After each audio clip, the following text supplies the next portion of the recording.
Hello there, my little chickens. How are we all? I am very well. I thank you for asking. I do. I do thank you for that. I don't know what the fuck I'm talking about. Thank you, Kimberly Diamond 1971. Stop it. For resubscribing with Prime for 30 months. That is, honestly, you could have paid for some therapy instead. That would be, you know what I mean? That's a lot of money. Thank you. Thank you, Elliot, for resubscribing.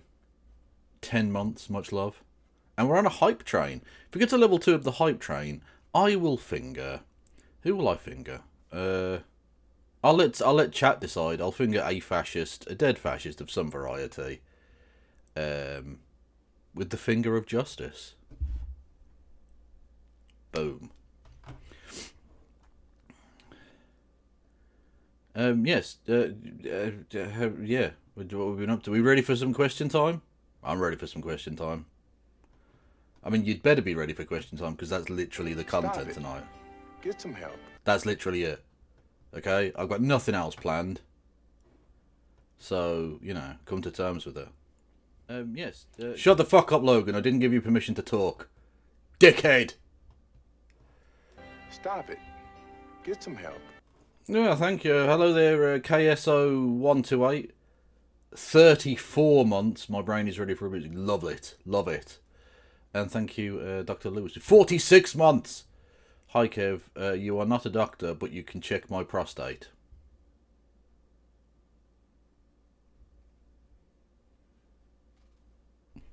Yeah, alright then. Yeah. I think we can do that. I think we can sort something out. Chenk's integrity. Nice. Oh yeah, did you see him trying to pretend that MAGA are against Israel? That's Cenk Uygur, by the way. Noted leftist.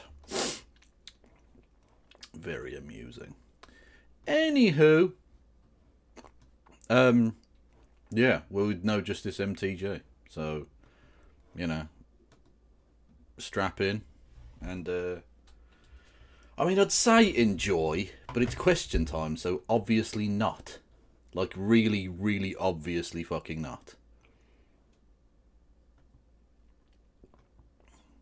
It's going to be a series of absolute wankers talking shit. So, you know. That's what we're in. That's what we're in for here tonight. And we're on a hype train already. Which feels like... That feels... uncalled for. Do you know what I mean?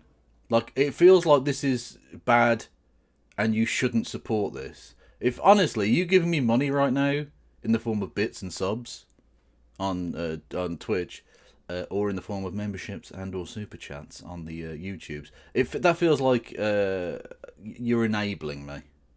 You're enabling bad, self-destructive behaviour. And I think you should think about that, chat. You should think about what you've done. And what you are doing. What the fuck am I talking about? I don't know what I'm talking about. Honestly, I don't. Oh. Yes, we've got question time queued up. QT'd up. Yeah. Oh, and I just realised the white text on the white background, that chat is basically irrelevant. No one can see that. Boom, there you go. Now you can see it. Oh. Yeah, but I'm also pretty drunk, Kev. Well, don't throw yourself at me and say I can check your prostate when you're drunk, because that's just going to, like, that's obviously me taking advantage of you if I do anything. Call me when you're sober, and then we'll talk.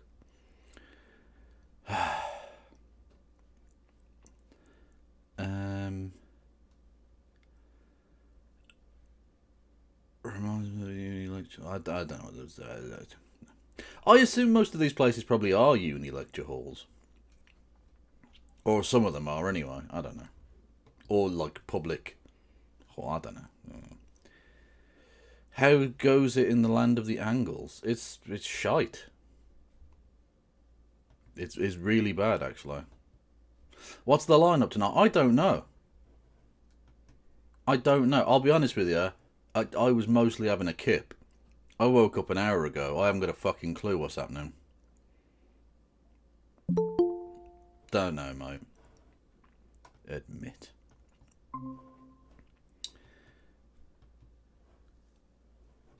Hello there.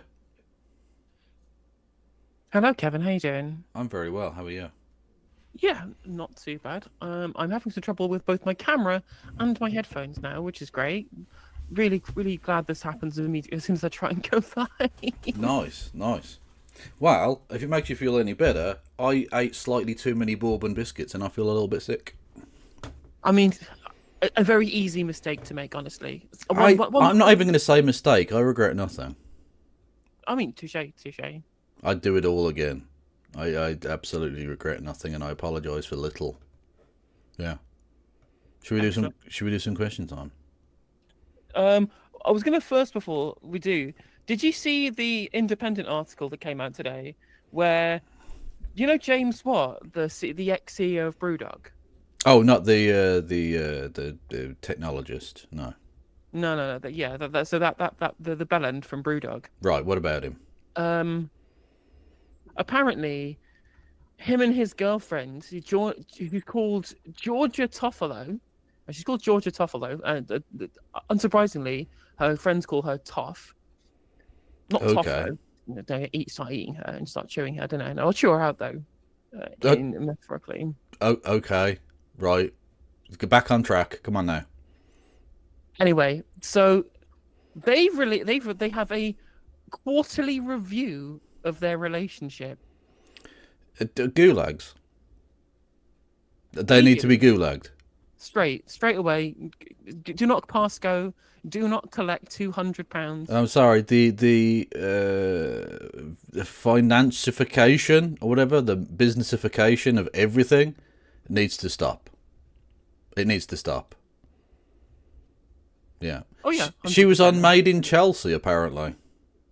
Yes, she was on Made in Chelsea. Oh right. Oh, well. I'll be honest with you. I think we need a step beyond the gulag then. The trebuchet, certainly. just the trebuchet then, just straightforward. Boom, gone. Yeah. Yeah, amazing. So no wonder BrewDog are a bag of shit then. Like how soulless, how dead do you have to be inside to have a quarterly review of your relationship? Don't get me wrong, ongoing health checks or whatever you want to call it of a relationship is fine, but a quarterly review, that's soulless. How business brain do you have to be? How fundamentally broken as a person do you have to be in terms of the way that you approach your life, that you don't call this just like a check-in. You don't just, it's a quarterly review. You're going to get someone from People Solutions in, right? You're going to get an HR manager to come in and review it with you. Apparently, they did a quarterly review of their relationship. The first phase includes sitting down and telling each other what they love about each other, which is sickening. Yeah, already I'm disgusted. Yeah. Then they reflect on what they love about their relationship before addressing the tougher subjects that involve giving feedback and sometimes criticism. Literally, it's like a job interview. Do they also do PowerPoint presentations and a seminar? What the fuck is this? Stop. Just stop. This is not healthy. This is really fucking weird. I don't think there's necessarily anything bad, as you said earlier, about ensuring that everyone's always on the same page when you're in a relationship, making sure that you get things out in the open regularly if you need to, so they don't fester, so that you can solve problems early and catch them early. That's fine. That's not unreasonable. But literally having it structured like it's a fucking appraisal from HR, no, it's psychopaths. Yeah, that is. Yeah, stuff. that is wrong. That's what I imagine. The wife and husband that would run a Nazi concentration camp would do. Oh, 100%. Yeah. Oh, for Americans, I didn't say she was made in Chelsea, because that's not how people talk about humans. She wasn't constructed in Chelsea. No, she was on a television show called Made in Chelsea. Yeah, it's like Jersey Shore, but for posh people. Yeah, posh English people, Jersey Shore. And honestly, just like the people on Jersey Shore, terms of service preclude me from saying what I think should happen to them. The terms of service doesn't preclude me from saying that, as I've a phrase that I have. Apparently, the more that this happens to society, the more I say this phrase. Which every single day I become more and more sympathetic with dekulakization. Looking at the people at Made in Chelsea, I'm just like, would they really be worse off in a Labour campaign? That would honestly, if the people who enforce terms of service knew what that meant, that would be bad under terms of service. But they don't, so just do historically obscure things that are fucking dreadful. Yeah, exactly. Just transport these people to rural Kazakhstan. Yeah. Jesus Christ. Oh, no. There are too many good jokes there, and I'm not going there. Anyway. Yes, so, I mean, fuck Brewdog, I guess, is the main point. I mean, absolutely. Although what I will say, something that was quite funny, is that I checked out this guy's Twitter profile because I'm a glutton for punishment, and his latest tweet is the fact that, so if you didn't know, Kev, he's starting his own reality TV show. About what? It's called like the Unicorn Hunter, which I definitely get the vibe from him and his girlfriend. Right, they definitely give you Unicorn Hunter vibes. Yeah. But what it actually is about the unicorn investment. Because he's going to make a unicorn investment into revive Britain's entrepreneurial spirit. Basically, he's mad at the government for taxing businesses. So he's starting a reality TV show to try and get people to love entrepreneurs. As if there's a sector of society I couldn't hate more than people who are being, given a platform by James fucking Watt. Anyway, he did a call out on Twitter to say to people, look, if you reply with your business pitch, I will give a £10,000 investment to the Twitter reply that I think is the best one. And maybe you can get invited to the Unicorn Programme to shop to win £2 million. And all of the replies are just, I've set up a business to regrow hair for bald wankers. Or I've got an idea for a website where people get to apply and say when their boss is creepy and when they don't pay the living wage. Yes. See, a little bit of the old Twitter spirit just doesn't die, and I appreciate that.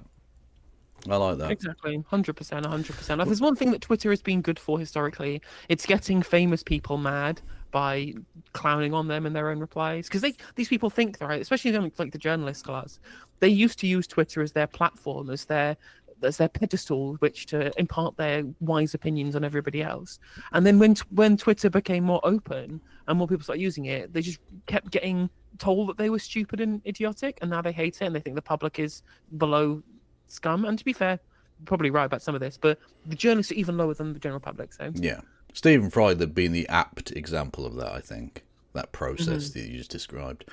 When you said Unicorn Hunter and these two, I just thought to myself, they definitely give off the me and my wife saw you from across the bar and we like your vibe type, without a doubt, type 100%. vibes. And you're just like, they are don't go to their room. They're going to steal your internal organs.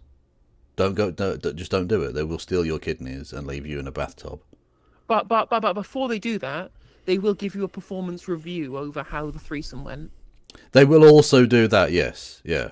They will break down in pie chart form your sexual performance, yes. Anyway, talking of people who would do pie charts about sex, the dickheads on Question Time. Let's go. Let me just pop my Twitch link in YouTube chat. Please come and watch.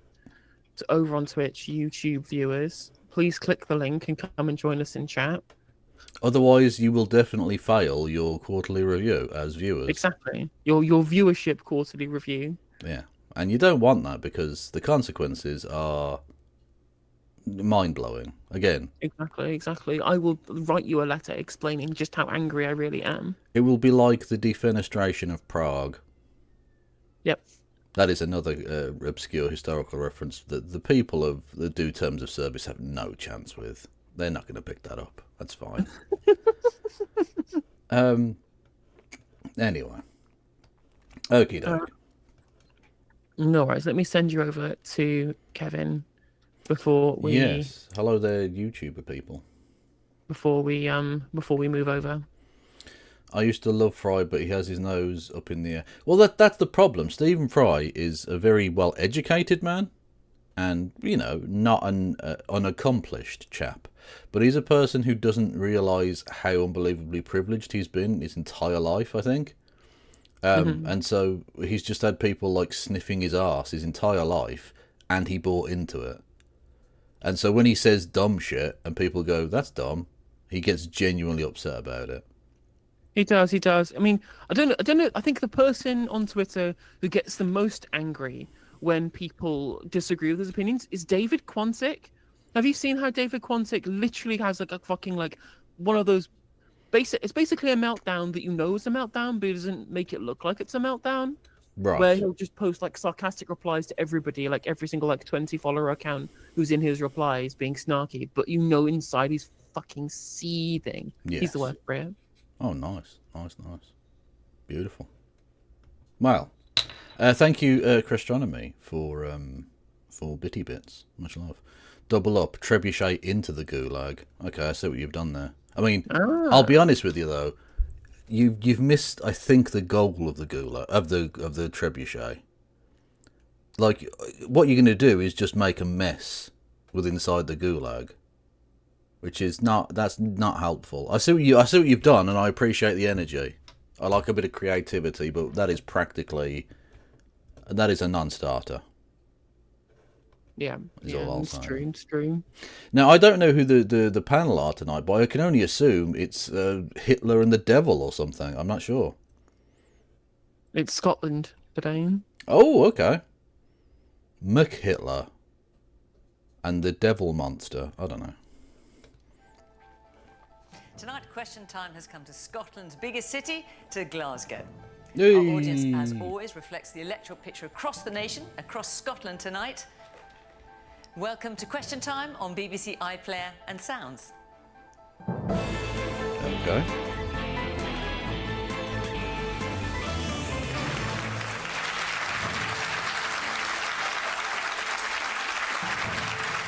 On tonight's panel, from the SNP is the Scottish Government Deputy First Minister Kate Forbes. 2 years ago, she came very close Oh to... no! Isn't this the transphobe?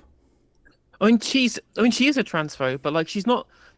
What's weird about Kate Forbes is that she's a transphobe because she's like an evangelical Christian, which is a kind of a rarity in the UK these days. It's very big in America. She's got some strange politics because she talks like when she was on Question Time kind of last time, she talked a good game about like economic social justice, and on everything else she's just got like because she's not just like anti-trans, but she's also kind of like a homophobe as well. She's anti-gay marriage. Wow, okay.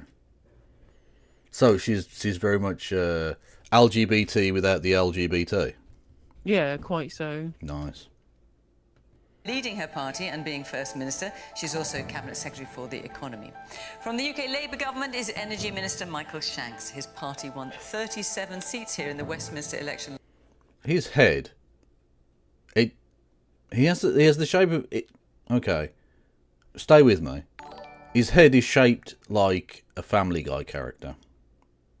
It is. It's got a very. It's weird that he's just kind of like and the top of his head is square.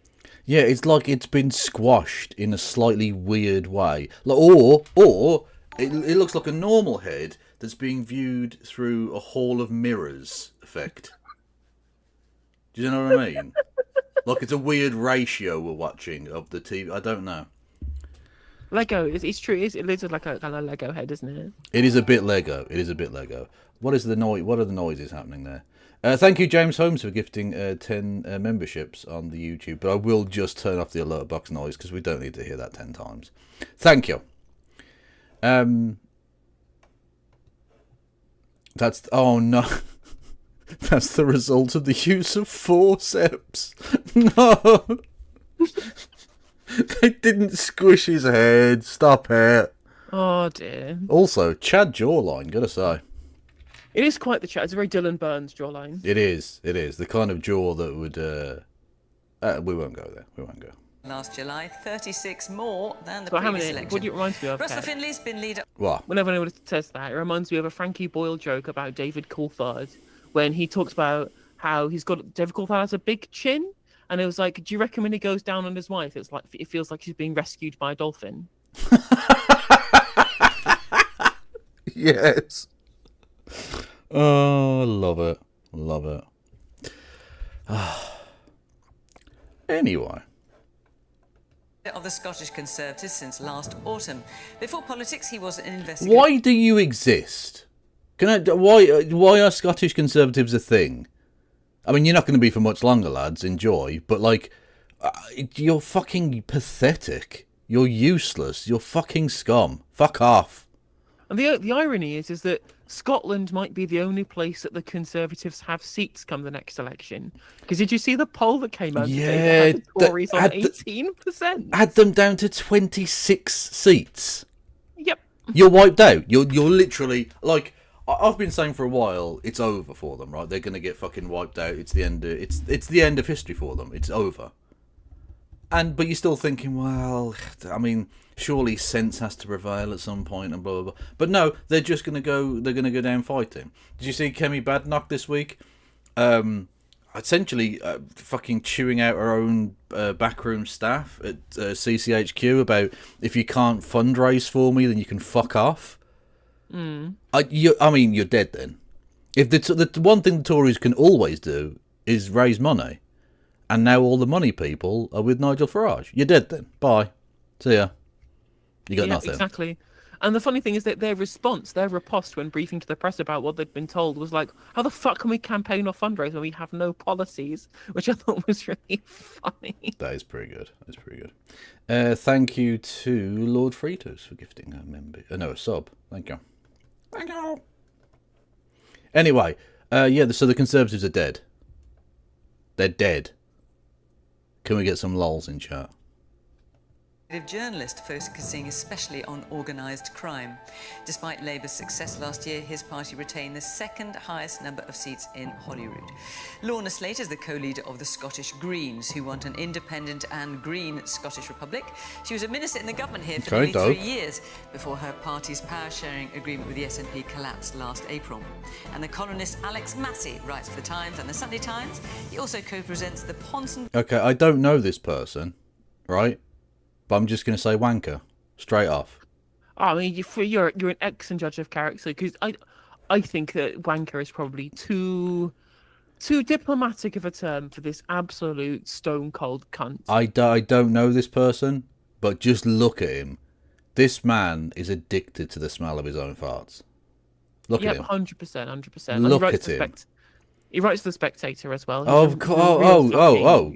Trebuchet into the gulag, into a trebuchet, into a gulag, into a trebuchet, into a gulag. Nice. Absolutely. We're gonna make the trebuchet out of gulags. It's Timu Kadyrov. True. Timu Kadyrov. Fuck yes, let's go. and Massey podcast, which claims to have the inside track on politics from a Scottish perspective. I'm saying, hang on, whoa. If you write for The Times and The Spectator, you don't have the Scottish perspective. What the fuck are you talking about? What are you No one agrees with you. Even the Scottish Tories don't like you. Fuck off.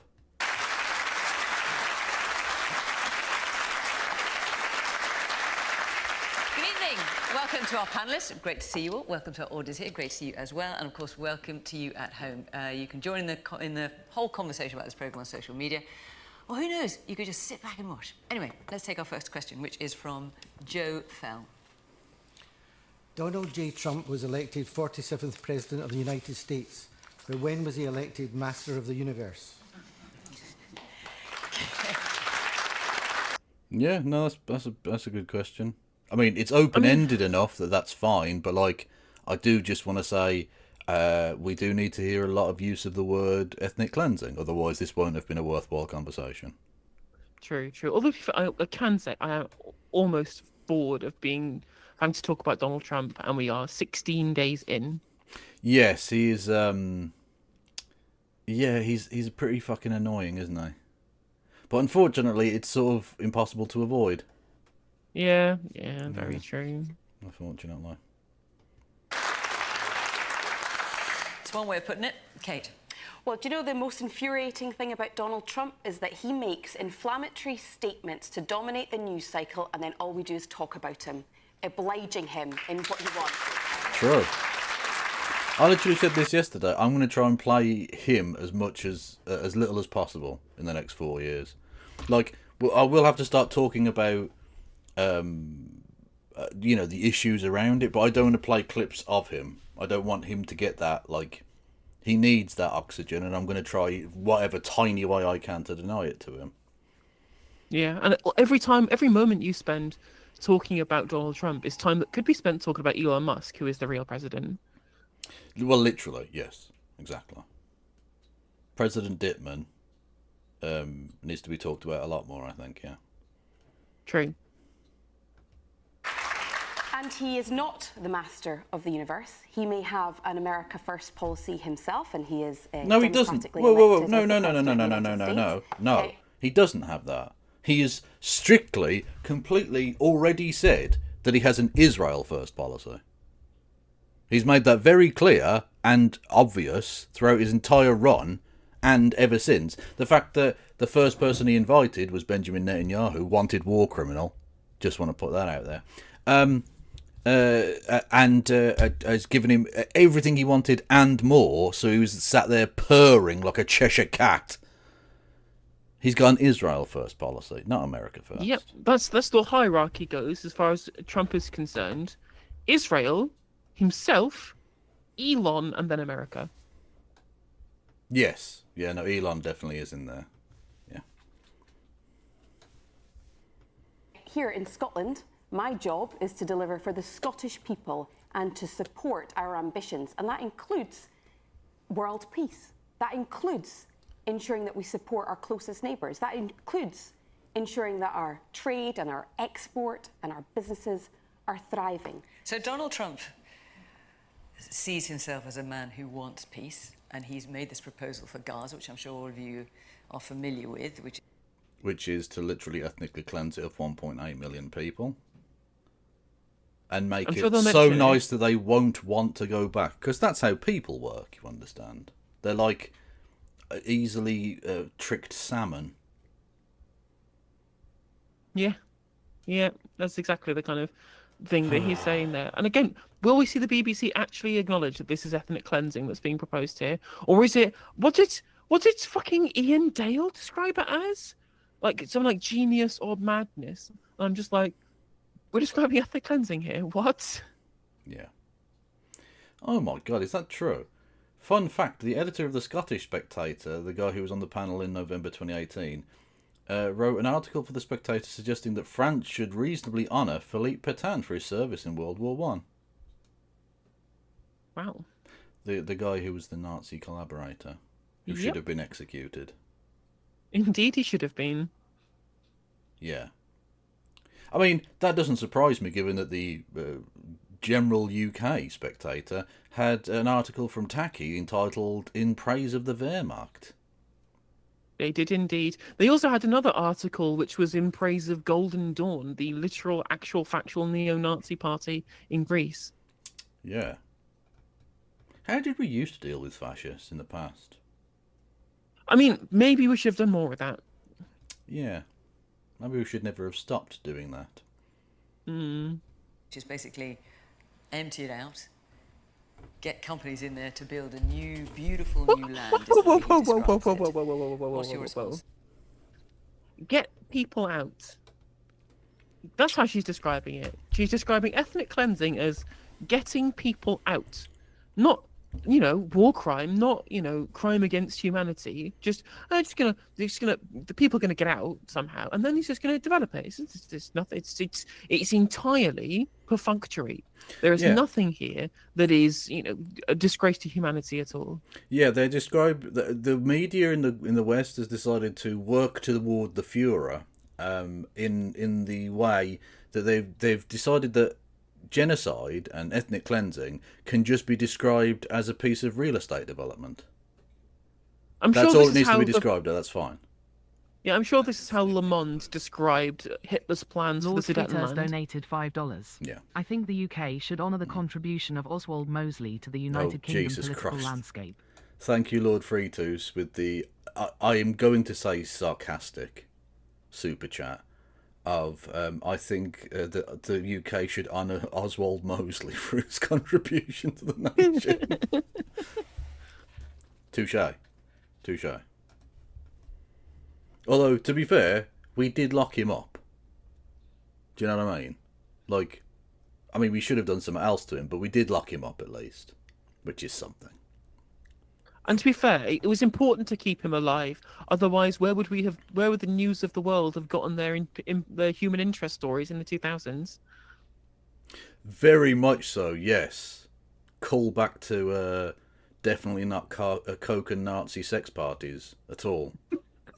Not so perfectly normal, absolutely fine, not a problem. Like, a month after that story broke, a journalist, quote unquote, a writer, I'll call it a writer, a commentator for the News of the World, for Careers Day at the high school that I was at, gave a talk about journalism, and they literally had to start it with saying, we refuse to take any questions about the Max Mosley situation.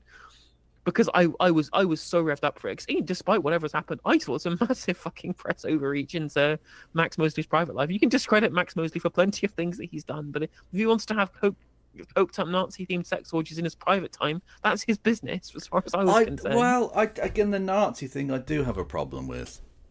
Especially given his parentage. Like, it's a little bit... I think that is public interest. If the Nazi element of it was true, which he denies.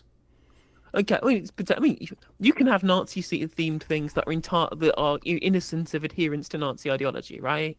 Like if okay, that's true. And if you're doing cosplay in World War II reenactment, still a bit weird, but in theory, perfectly innocent. I don't know that you can say being turned on by being dressed as a Nazi is entirely innocent. He wasn't dressed. The story, as far as I was aware, the story was he wasn't dressed as a Nazi. It was the sex workers who were dressed as Nazis, right? So he gets turned on by Nazis. So he was. I think it was. He was. Maybe. Because I'll be honest with you, that would be a boner killer for me. That would be an issue. Yeah. I'd be like, hang on, whoa, lovely tits, I'm loving it. You put a lot of effort in, okay? But the armband. And I don't know why you've gone with the moustache. That doesn't fit in at all. What's this? Maybe he just wanted. Maybe he felt like he wanted spiritual penance for the crimes of his father. Again, yeah, it is a little bit Freudian as well. It's very. I mean, if it's true, again, he still denies that there was Nazi themes to it. No, exactly. Like, how bad a situation have you got to be in to be like, no, I did have coke themed hooker parties. But the Nazi bit can fuck off. Okay, no, I wasn't. There was no Nazi element to it. I was just being a general degenerate. Okay, I mean, fine. Like, you're denying the one bit of it that technically isn't illegal, whilst admitting to the illegal bits. Yeah, the drugs, they definitely illegal. That's okay. Fair enough. It's a sore topic, clearly. Thank you, Mithril, for membership on YouTube. Yes. Anyway, what was I've forgotten. Thank you, Lord Fritos, for gifting a membership sub on YouTube. I totally forgot what we were even talking about now. Anyway, it doesn't matter. Fascists bad. That's the main bit. I mean, it is reprehensible for anybody to suggest that people should be forcibly removed from their homeland.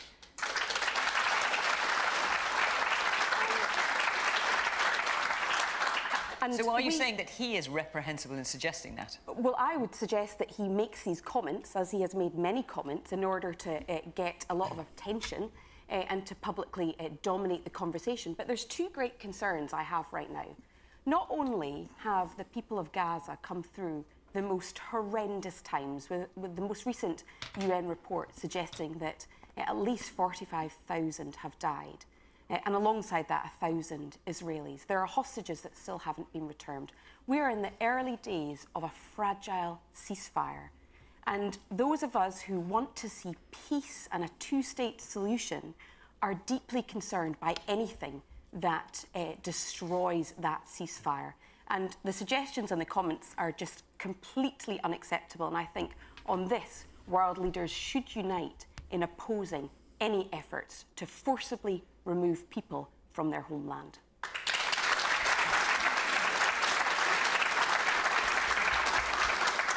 Would you use those words, reprehensible? Well, I think it's really important that I don't commentate as a British government minister on what the US government is saying and what President Trump is saying. Apart from Pathetic. anything, Pathetic. Totally and utterly cucked and pathetic. Okay, so when Vladimir Putin comes out and says that he's going to kill Ukrainians, it would be bad for you to comment on that, to give a running commentary as a British minister. Shut the fuck up. Foreign Yeah, affairs say- are a thing. You are here as a representative of the British government. You have your opinions as a government. I agree. You personally can't give your opinion, but what is the government's collective cabinet responsibility decision on this? What is your position on foreign policy matter? Discuss. And it's literally like almost a one-to-one thing. I mean, obviously, what's happening in Palestine is worse. But if you was asked about what is the government's position on the Russian military taking children from Ukraine and transporting them into Rostov and Voronezh oblasts, essentially, ethnically doing ethnic cleansing within the Donbass region, there would be instant and swift condemnation. Trump and Netanyahu, fucking crickets, total crickets. Is that... Oh my god. Is that real? Oh, did you see the present that Netanyahu gave to Donald Trump? On their recent meeting? Like, when obviously when diplomats get together, they often have a gift. And it's usually like a fancy pen or a bottle of whiskey or something, right? This is a golden pager inset into the stump of a tree? Is it a tree? Is that an olive tree that's been stolen from the West Bank? Possibly, I don't know. Israeli Prime Minister Benjamin Netanyahu gifted US President Donald Trump a golden pager, a reference to a deadly Israeli operation and terrorist attack against Hezbollah that killed 37 and injured thousands. And in the inscription says, to President Donald Trump, our greatest friend and greatest... Well, you don't need to use greatest twice. You can't even do the inscription properly. Our greatest friend and greatest ally. You could just put our greatest friend and ally. There isn't an Oxford comma situation, you pricks. Prime Minister Benjamin Netanyahu. It's just psychotic motherfuckers. Totally psychotic. Look at his eyes. Could you be more evil, my dude? Look at you. It's like fucking Vigo the Carpathian, you crazy cunt. I know. Fucking hell. Like, is it possible to suck someone off with your mind? Because I think he's trying. Jesus Christ. Honestly, that is demented. That is fucking demented. It's totally demented. I'm trying to think of anything that's kind of happened in a kind of similar fashion, really. It'd be like fucking Osama bin Laden going to Mohammed bin Salman and presenting him with the gift of like an aeroplane accelerator. Yeah. I went to the Twin Towers and all I got was this double explosion t-shirt, Oh dear. Yeah. If Hamas sold commemorative parachutes, they're taken off in Doncaster. Yeah, like imagine someone did that. Like they went to Israel on a diplomatic mission and they brought a fucking hand glider. Like, do you think they'd get the message? Do you think they'd be like, "Oh, that's not a cool thing to do, actually"? Like, fucking hell, man. Absolute ghouls.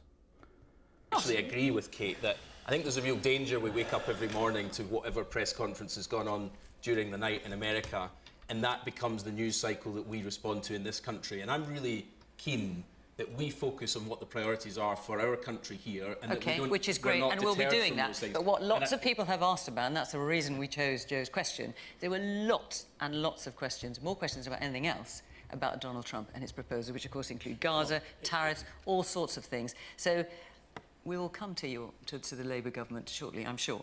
But in terms of Donald Trump, what do you make of his proposal? Well, look, I think on this particular proposal, I'd be very, very clear that the British government does not agree, and we've been very clear that the Palestinian people... This sounds like a running commentary you're giving on the statements of the American president, which you just said you weren't going to do. Shocking. Nation in shock as Labour minister has opinion. Good God. A real turnout for the books. Amazing. fundamentally have a right to return to their homes. Of course, many of their homes have been destroyed, and they now need support Pause. to rebuild. Oh, well, hold on right there 1 second, because that's a really important point there. The Palestinians have the right to return to their homes. Does that only apply to the homes that have been destroyed in the last 16 months? Yes. What about the UN resolution about the right to return to their homes in historic Palestine as well? No. It's just because history started on October the 7th, 2023. True. It didn't. There was nothing happen. There was literally a black hole that existed in that region of the world until that day. Yep. So that's the only people who have a right to return are these ones until Israel decides otherwise, and then everyone's just going to be like, "No, you don't get to return anymore either." Bye. Literally, this will go down as this generation's Rwanda. We just sat back and allowed it to happen. Yep, exactly. And we didn't just sit back and allowed it to happen, we facilitated it. Just like we facilitated what happened in East Timor as well.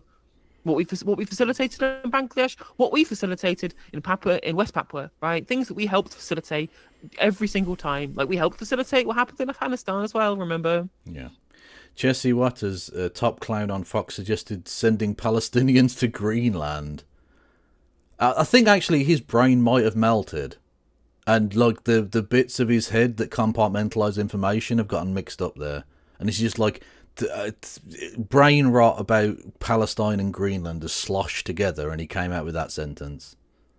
I mean, maybe, right, okay, if we're going to transport all of the Palestinians over to Greenland, that's only acceptable if we send all the Israelis there too, all together. They can continue fighting there, and we just turn what is historic Palestine into Kurdistan.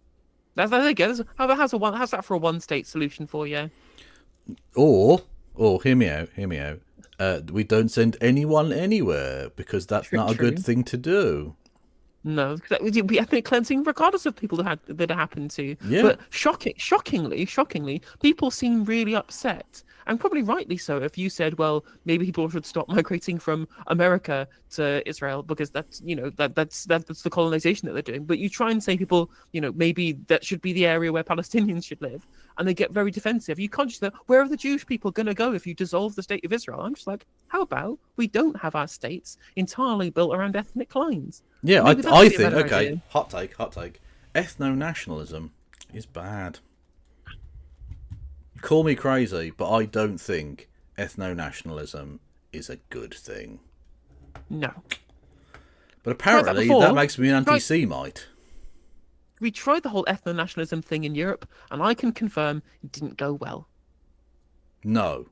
It did build a couple of roads, though.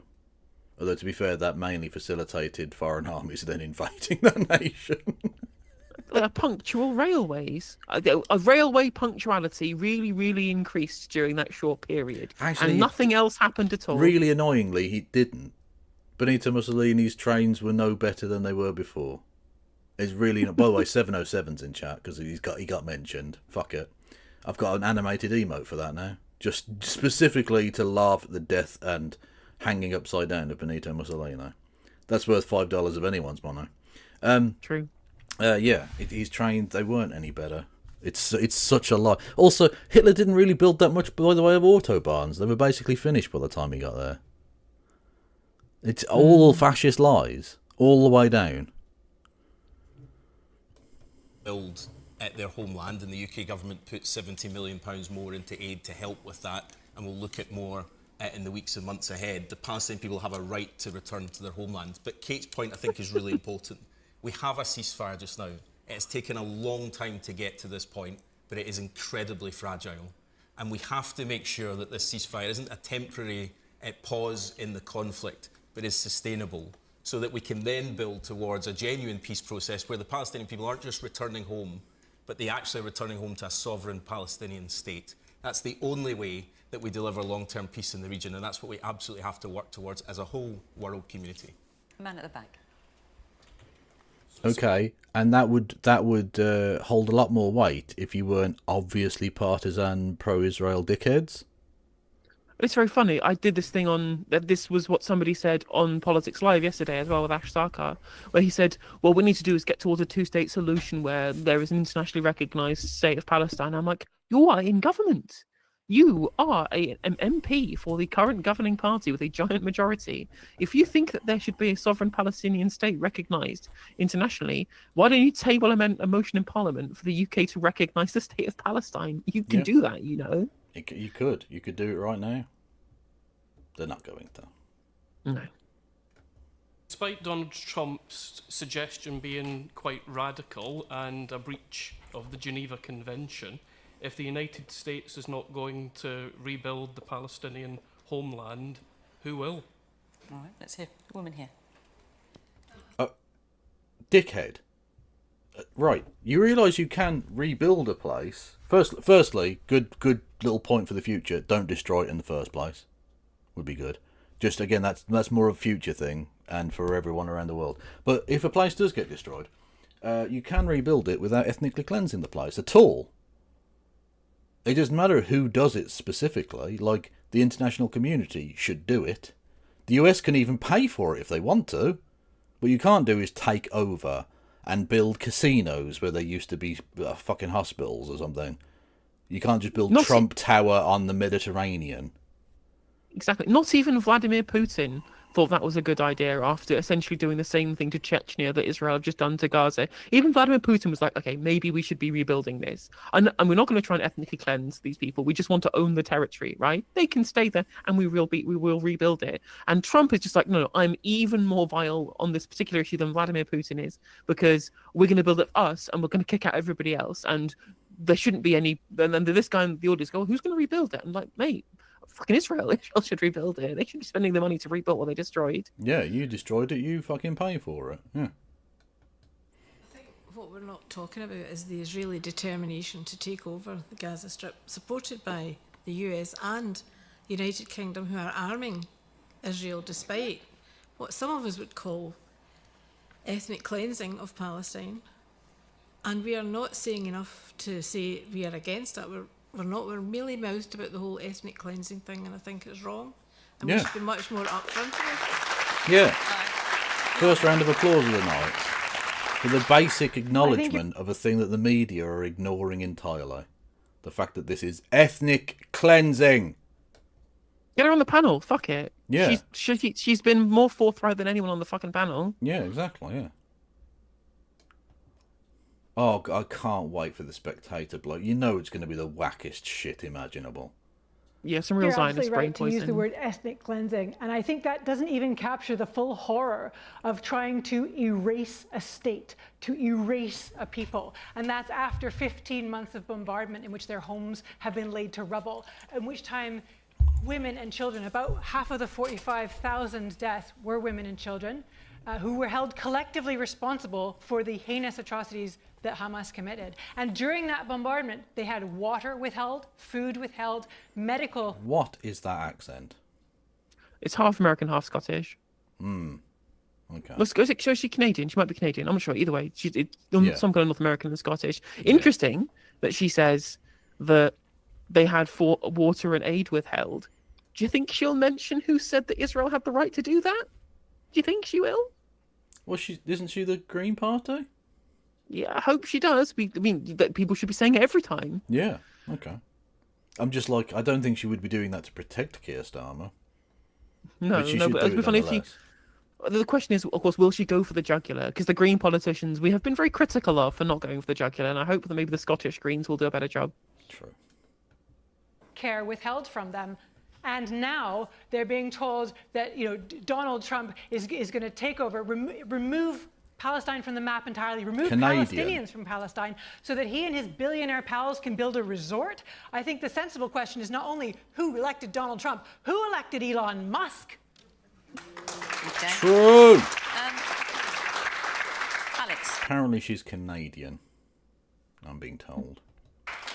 Well, I mean, it's clearly suboptimal that the American people have, in their wisdom, chosen to re-elect as a president for a second time a copper-bottomed ocean-going imbecile. What? Are you trying to lose your job? bona fide moron. But it is what it is, and that makes life extraordinarily difficult for every country in the world. I mean, Trump's Gaza policy, if one can dignify it as such, is clearly grotesque. This notion that it could be the Riviera of the Middle East is not any kind of serious proposal, save to the extent that it sends the message, I think, if there is a message at all, that what he wants, because he's not suggesting the United States will pay for any of this, what he wants is other Arab countries, Egypt, Jordan, Saudi Arabia, the Emirates, etc., to pay for the reconstruction of Gaza. Whether that happens... What about some of his other policies, Alex? I mean, like... Well, Okay. More based than certainly the Labour Party guy, and probably, to a degree, the SNP woman as well. That was just a good answer. He didn't say genocide, he didn't say ethnic cleansing, but he works for The Spectator. Come on. Yeah, that's intense.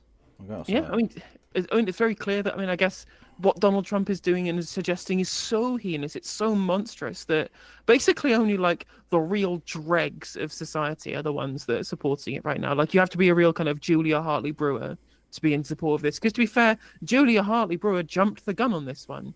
She was calling for ethnic cleansing of Gaza before Donald Trump said it. So, she's annoyed now. This Johnny come lately jumping in saying we should do this X, Y, and Z now. I've been calling for the death of all Palestinians for fucking ages.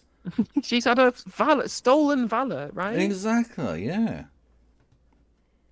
There's been a flurry, hasn't there, of executive orders. He's pulled out of the Paris Agreement, out of the World Health Organization. He has introduced and then pulled back from, in a couple of instances, in 3 instances, in fact, tariffs on other countries in order to extract concessions. Yeah, can you see any virtue in anything that he's doing? Well, not especially, but it's part of a. One, the thing with Trump is that, as Steve Bannon, his advisor in his first term, said, what we're going to do is flood the zone, basically. That we're going to throw so much stuff out there that our opponents, which he includes the media in that, will be permanently off balance. They won't know what to focus on. There'll be so many targets for them that they won't be able to coalesce around opposing any individual measure. And to that extent, you'd have to say that Trump's first few weeks in office, if judged by that measurement, have been a success on his own terms. Now, the fact that that his policies make very little sense objectively and would be actively damaging to the American people themselves, particularly in terms of his approach to tariffs, is neither here nor there as far as Trump is concerned. He is a showman, and so as long as he is the star of his own reality show, then that is all that really counts. But it puts other governments, particularly friendly governments, in a very, very difficult position. Michael, some of you were a little unfair on Michael when he said, well, as a UK government minister, I don't want to talk about Donald Trump very much. But the thing is that Trump pays attention to what people say about him. He bears grudges. He is extraordinarily thin-skinned. Loose words from Keir Starmer or David Lammy or whatever are the sort of thing that could invite all sorts of retribution against the United Kingdom. Now, that's not a very dignified situation for His Majesty's government to find itself in, but it is unfortunately a realistic one. And so navigating these waters is extremely perilous. And I think we should also remember that this is only month 1 of a 4-year administration. It would be unwise, I think, to waste too much energy right now when the UK government and other NATO countries have to take some time to work out how they're going to respond to Trump and his provocations over the next 4 years. Okay, let me hear a bit more forward. This man there in the jacket. And the okay, I take it back. I was expecting Zionist brain rot, but that was actually a perfectly sensible answer. Yeah. That was fine. I didn't find anything remotely objectionable. Yeah. Which, I'll be honest with you, is fucking unsettling.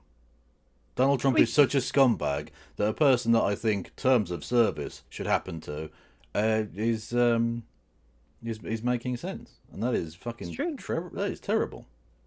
Oh. Quite literally, he's quite literally more critical of Donald Trump than David fucking Lammy. Yeah, but The Spectator outflanking the Labour Party to the left.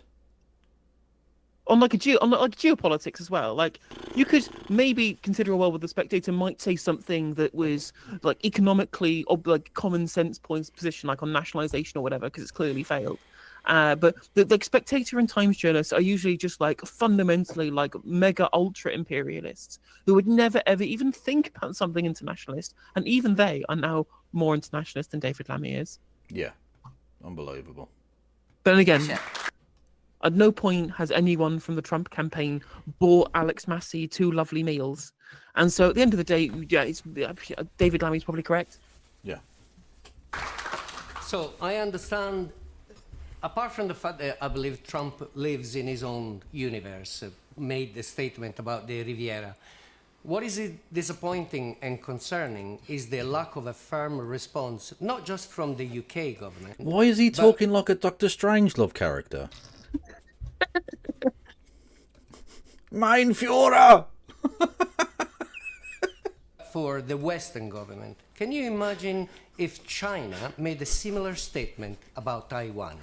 Well, what would have been the reaction? Yeah, exactly. Well, yeah, the difference is that China isn't an ally, that China isn't the most important country in the world, that it isn't the most important country in NATO. So our relationship with the Chinese government vis-a-vis Taiwan is plainly of a different order to our relationship with the United States, for better or worse. Let me stop you right there. Makes it so. Doesn't matter. It doesn't matter. Like, if you can't call out your friends, how the fuck are you going to call out your enemies? Yeah, exactly. Yeah. No, absolutely. The whole point of international law is that it's supposed to be applied equally. You know, if judges started saying shit like, well, I would convict this knife murderer under a murder charge, but I went down the pub with him and I found out he's a really nice guy and we're in like the same book group, so I can't have a firm opinion on this. Sorry. They'd think it was ridiculous. But again, conservatives do not believe in the idea of law and order. They never have done. It's always a cudgel they use to beat people that they don't like. So the idea of adhering to law, internationally or nationally, as something for everyone to be seen without favour, is beyond the tenets of regular conservatives. Yeah. So complicated and so difficult for not just the United Kingdom, but for Germany, the Netherlands, for France, for Italy, for Canada. Don't you think that Trump is behaving in a bullish way right now? Yes, between of course. tariffs, between buying Greenland or invading Greenland, doing the same to Canada, Mexico, the Gulf of America. This is the behavior of somebody that has a particular view of the universe, where he's at the center of it, but it's also the behavior of a bully.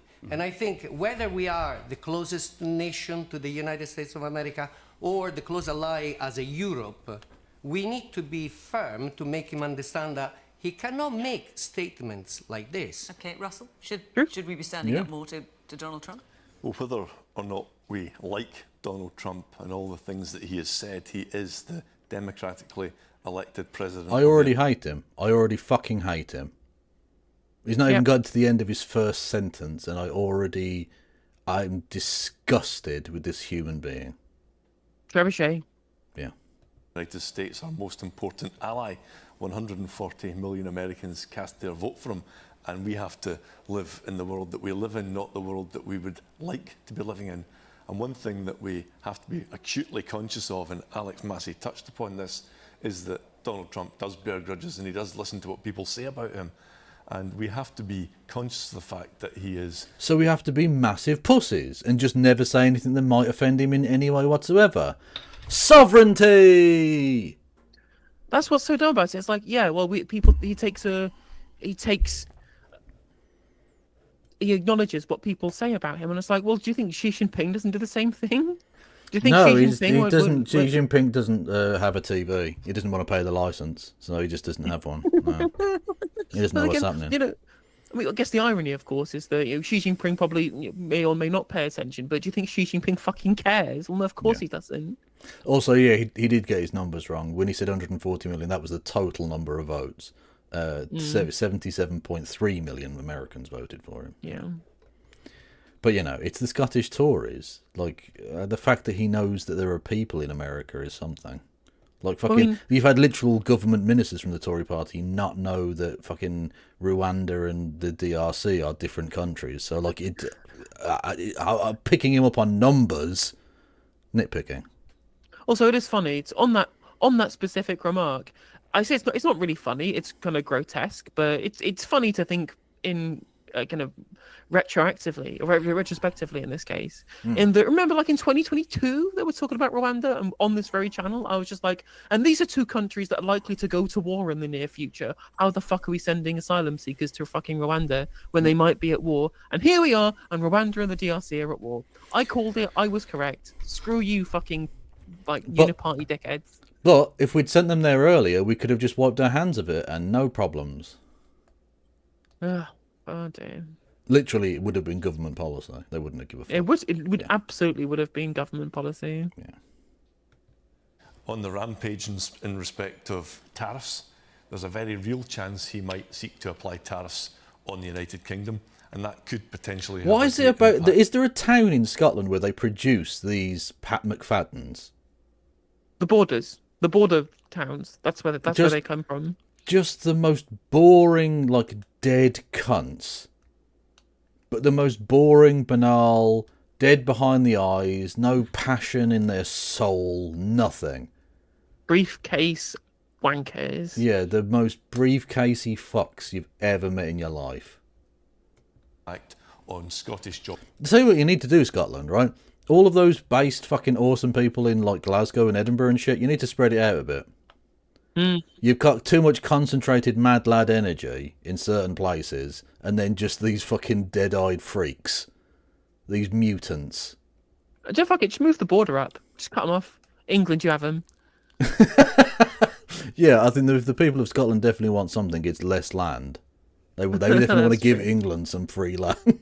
It's like, we'll trade you the border towns that are just full of Tory wankers for independence. Yeah, actually, that's a point. At what point, like, if we just as a hypothetical, as a kind of experiment, take Scottish independence supporters and just keep drawing the line further and further up, how much would they be prepared to give up to get independence? Like, how far north does that line have to go before they go, no, that's too much? That would be, I think, an interesting litmus. That would be, absolutely. But again, this is not really about the territory. This is just about getting the people that you don't want out of the country when you go independent. That sounded terrible. Or, what you do, right, you take the brown people that exist in Scotland, and there are plenty of them, and just slowly shuffle them down towards those territories, because those white people will leave. They will just get up and leave and go to Northern England and just be like, we're across the border now, I think we're safe. If you don't move, they can't see you. So just stay still. You know what I mean? Then you're fine. Then you call independence, build a wall, job done. Also, on a funnier note, it is amusing to watch the Conservative Party politician just admit that he's very happy to cuck the entire country out to Donald Trump, because he's very well practiced in selling his country out to other countries, because his entire party's political position is cucking Scotland out to Westminster. Yeah, literally. That's literally the only policy the Scottish Tories actually have, is, no, actually, we should continue to get fucked raw with no foreplay by Westminster every day until the end of eternity. Yeah. So, yeah. Jobs directly in relation to the Scotch whisky industry. And so going back to Joe's point, he's not the master of the universe, but he does have profound power and reach. And so we should be scared. We should run away. Like, fuck off, Okay, man. so... But China has massive amounts of power and reach.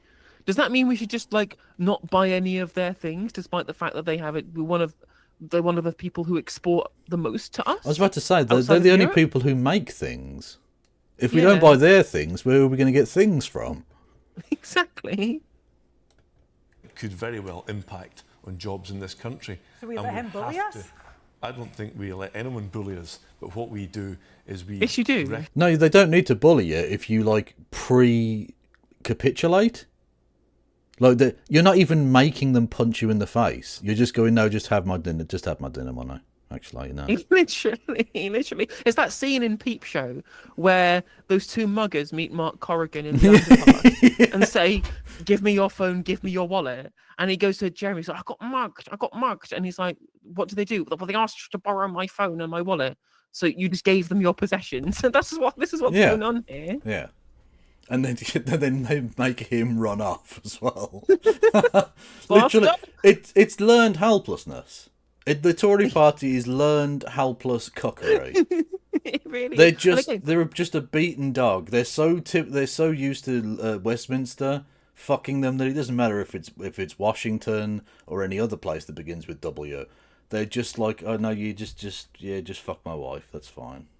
Literally, I'll just sit here and be totally happy about it. Honest. They're so used to sitting in the cuck chair for Westminster that they will do it internationally as well. Yeah. There's literally just a queue of people waiting by the bed to fuck their wife. Also, thank you, Morgan Newick, for this excellent factoid that I didn't know. There's one town in China that has something like 75% of the market worldwide in zips. So if we boycott China, we are literally left with our trousers down, which I think is incredible. Nice. Well, not without trousers down, because you can still wear a belt. It just means your cock's going to flop out. Which is just unfortunate. Unless we go back to button up, which, like, no one needs that. Mm-hmm. Recognise the fact he does have this power, and we engage diplomatically at all levels. And I think politicians in positions of power in Scotland who go out their way to make personal criticisms of him, it could potentially be counterproductive. Diplomacy goes a long way. Let me just see, because there's a few Right, hands up. but diplomacy isn't one way. When does Donald Trump ever give anyone else diplomacy? At what point do you stand up for yourself and go, no, fuck you. You're a cunt, mate. Ever? Is there any line he could cross? Is there any member of your family he could fuck that you wouldn't just accept? Just as before, right? You know, his idea of diplomacy is just doing whatever Westminster and what Washington want. That's it. Yeah. Fucking embarrassing. I just want to ask, not necessarily in terms of Gaza, but in terms of other things that Donald Trump is doing. As I say, there's been a tsunami of announcements that come from Donald Trump just the last week. Can anyone here see any merit in what Trump is doing? Trans people. In his approach? First answer is going to be trans people. Okay, yes, let's hear from you. Just when I hear the word bullying, I would just want to reflect on Scotland and Scotland's mental health. Nothing is getting done about that. Okay, I'm asking you about Trump. I totally take your point. But can we just stick with Trump just for a minute? I mean, again, he's not wrong. It's a very weird diversion, given the topic at hand. Yeah. Let me hear that, and we may come back to that in a later question, if you'll forgive me. Anyone here who thinks there is some merit in what Donald Trump's doing? Yes, man at the back with the green shirt. I think that's the wrong question. I stand corrected, sir. What should it be? Let me qualify that, because the merit in his strategies are what his objectives are. So there is a merit in what he's doing.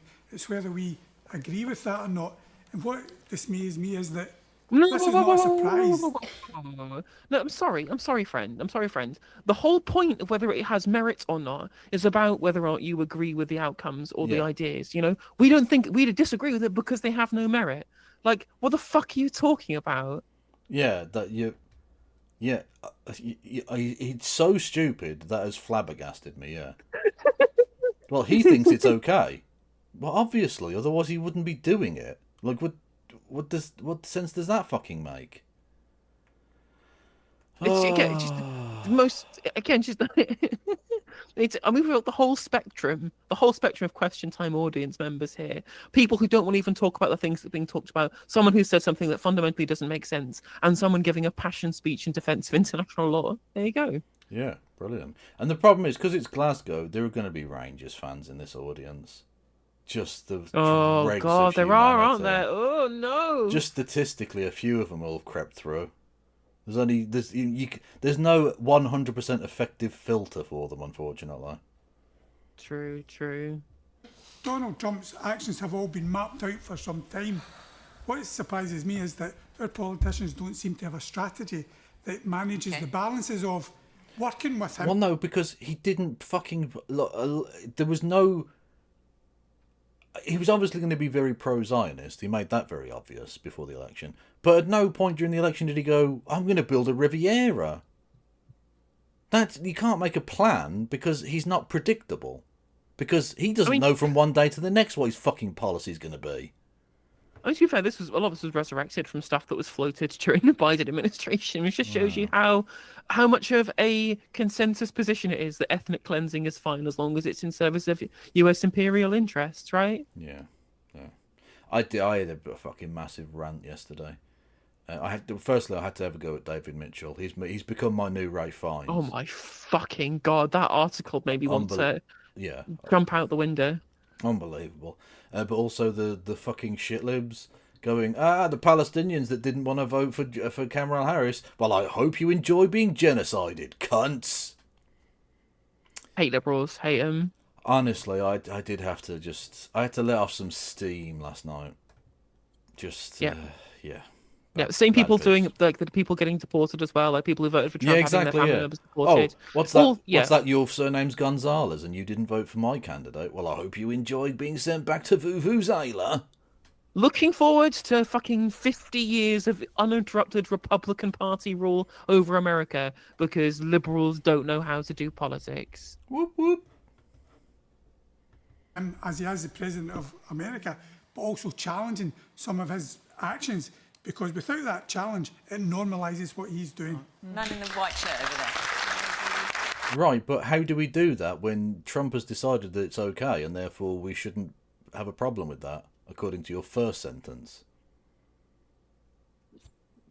Think it through, friend. Honestly, my one piece of advice to you, friend, you may have misspoken.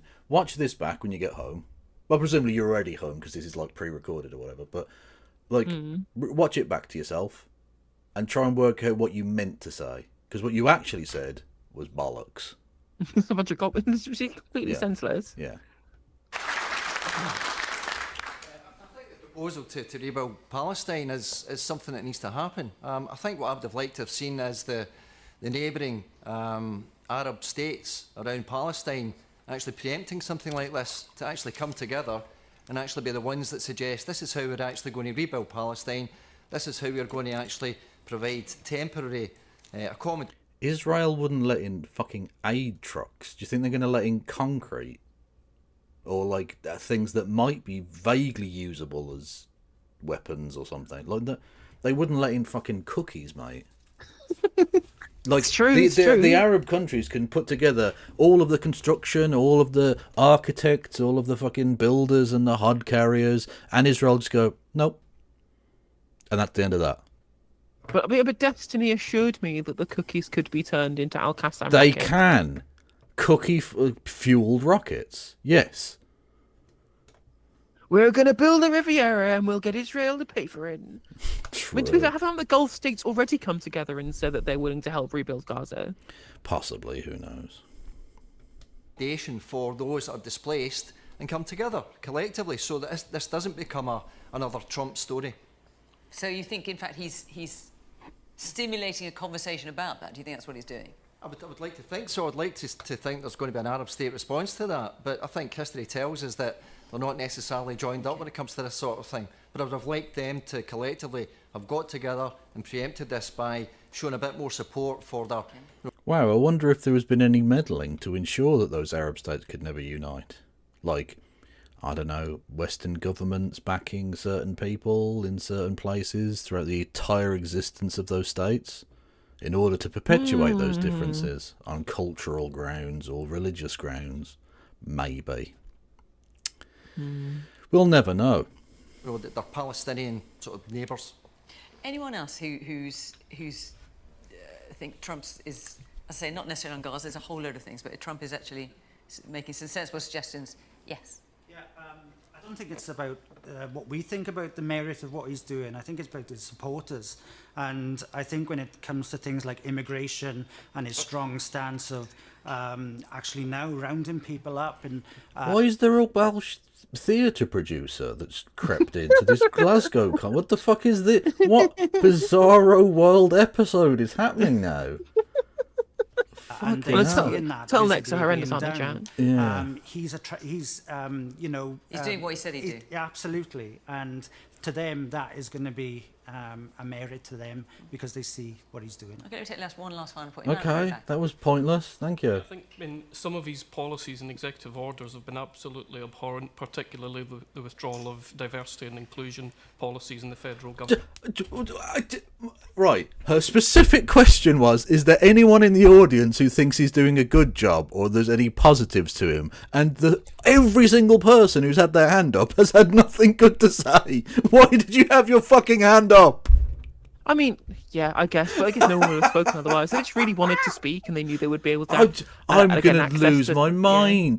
But it's a very... Look, right. Am I the only person who, like, can follow a thought through to its conclusion?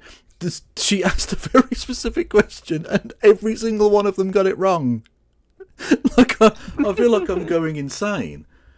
So, did you have anything good to say about Trump? And he's like, I think he's been abhorrent and a piece of shit. Thanks. Okay, I mean, I agree with you. I don't even want to criticise you for that. I think that's true, but you've misunderstood the brief very significantly, sir.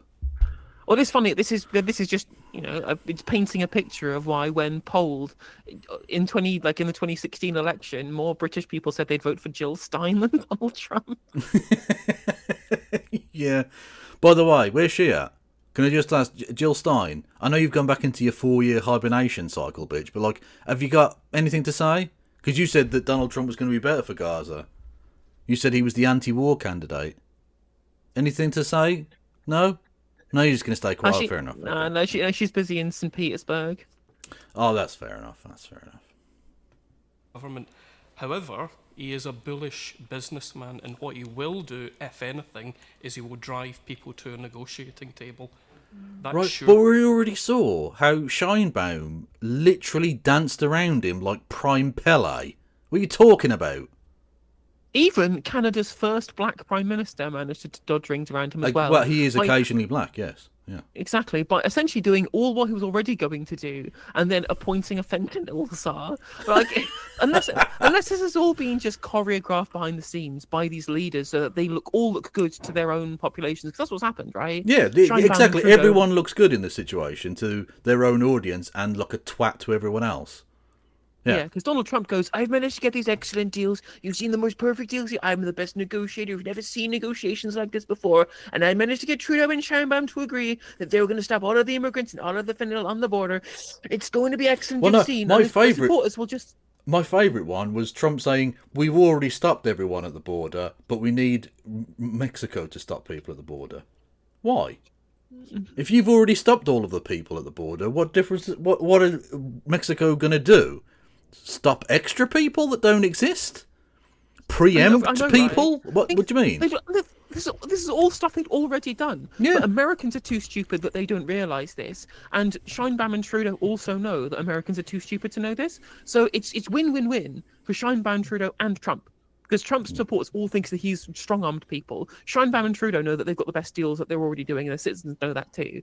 The only people who lose out are Trump supporters who are supporting somebody for positions that they don't understand. Yeah, true. Okay, I do have to just go back for a second. Can we go to the...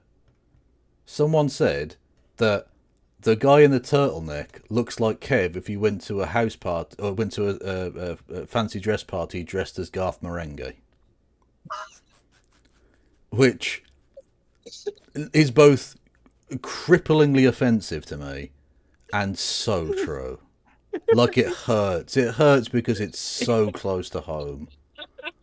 Oh. I've known writers who use subtext and they're all cowards. Cowards. I'm the only person who's written more books than I've read. I was literally asking, if you pay peanuts, could you get actual monkeys? Monkeys. Blood. Blood. And bits of sick. So good. Really got to be a merit in itself, because people need to talk, stop isolating, get together and help rebuild that Palestinian homeland, because otherwise the people won't have anywhere to go. to seek refuge. All right, thank you for that. Right, I suspect Donald Trump will come back once more on the agenda. Only unless you speak in about 5 seconds, so we'll move on. You know, for decades, people in Scotland have looked at at Ireland and said, look, you know, the Irish have all these presidents who claim to be Irish, you know, and now we have a president who's actually half Scottish and so on, and this is the one we get. There's something very Scottish Come on. about that. All right, okay. Right, I do not doubt that That was dumb.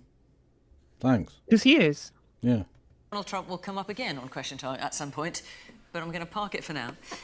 Before I go on to our next question, I just want to tell you where we'll be next week, which is Northwich in Cheshire. That's not a real place. So if you live in Northwich or around Northwich, you'd like to come and be part of our audience, follow the instructions on the Question Time website, and we would love to see you. And then the week after that, we're going to be in London.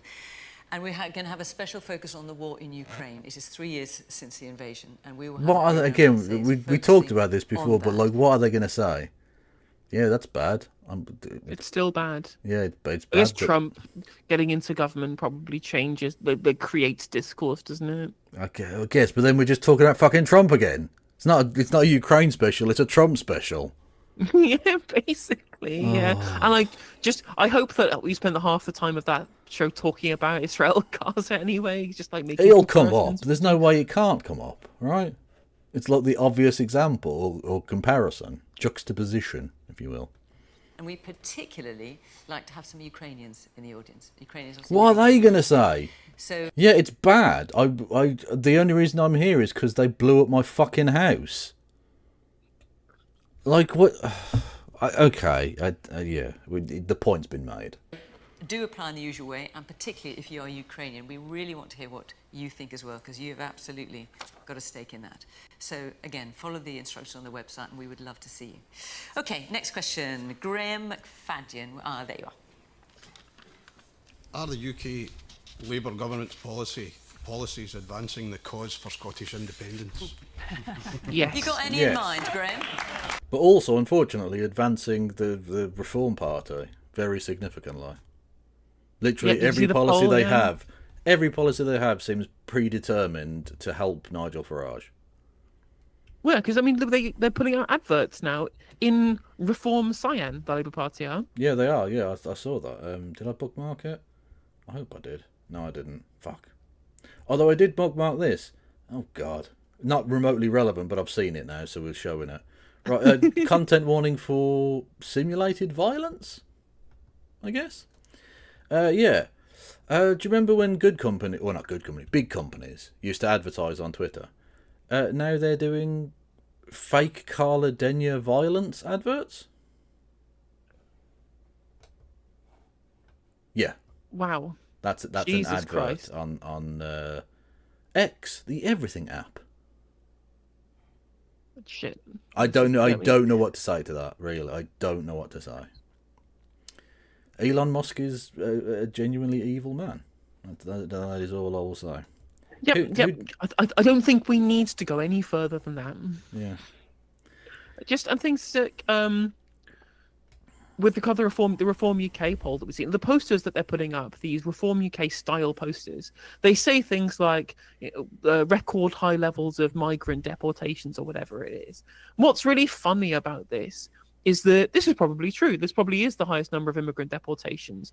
And it's a combination of two factors that have led them to be able to do these things. First of all, is because the Tories cared far more about austerity than they did about appeasing their racist voter base, right? They cared far more about stripping away the state capacity for doing literally anything than the state capacity for doing the thing that they wanted to do, which is to get rid of people who'd overstayed their visas, which is the second point I was going to make, is that that's who the Labour Party have been removing. They've not been deporting asylum seekers because that's against the Refugee Convention. They've been deporting people who've overstayed their visas, the people who have been targeted by the if you're in the UK legally go home bans under the hostile environment.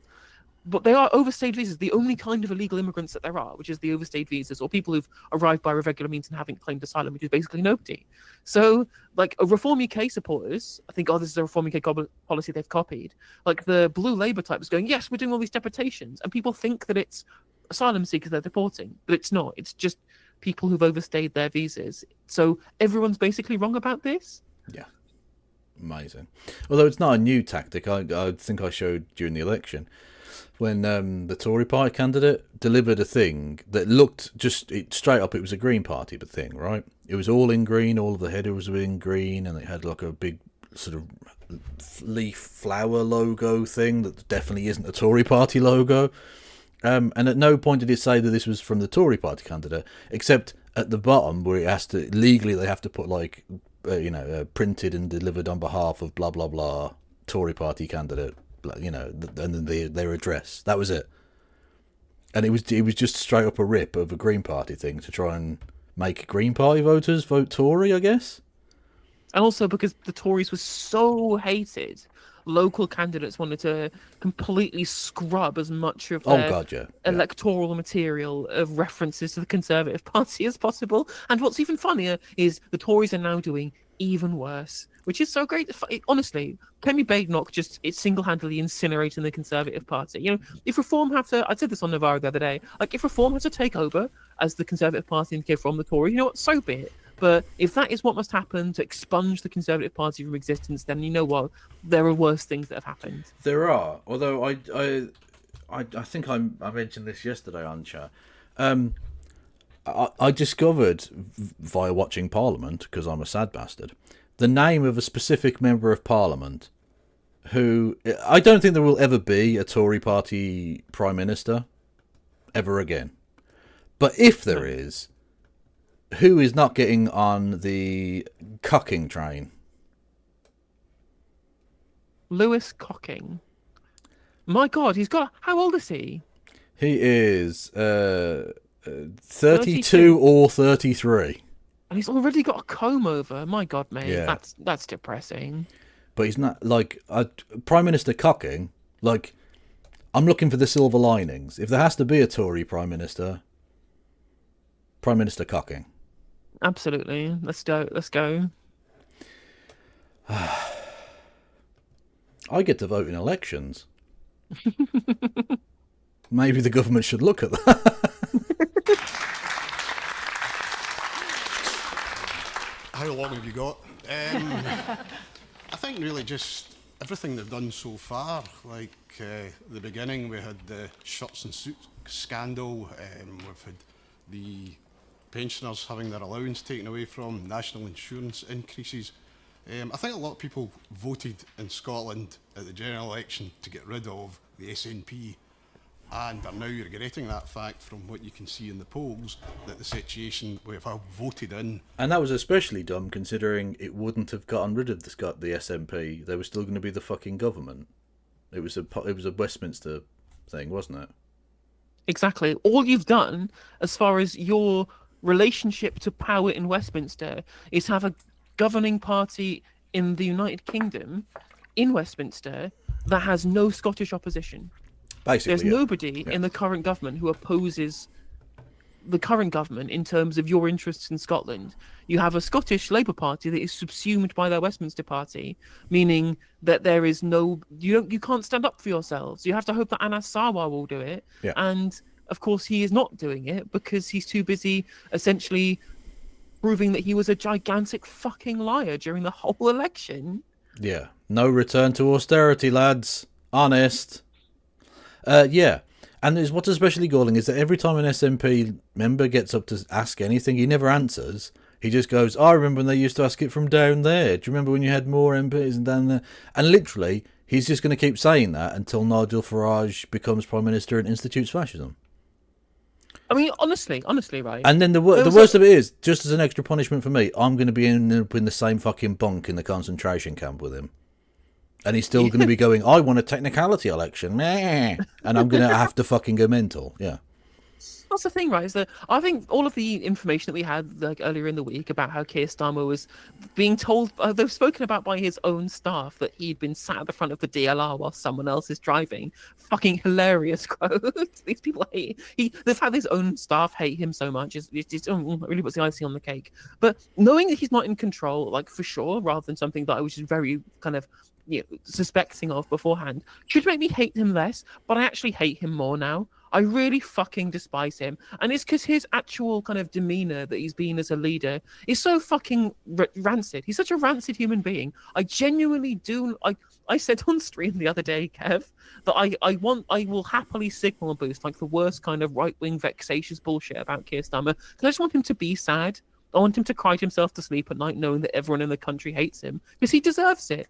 Yeah, he 100% deserves every piece of vitriol that gets thrown his way. Talking of people who deserve vitriol, look at these two absolute mutants. Good, love it. Fucking mental. Like, can you both fuck off and die in Minecraft, please?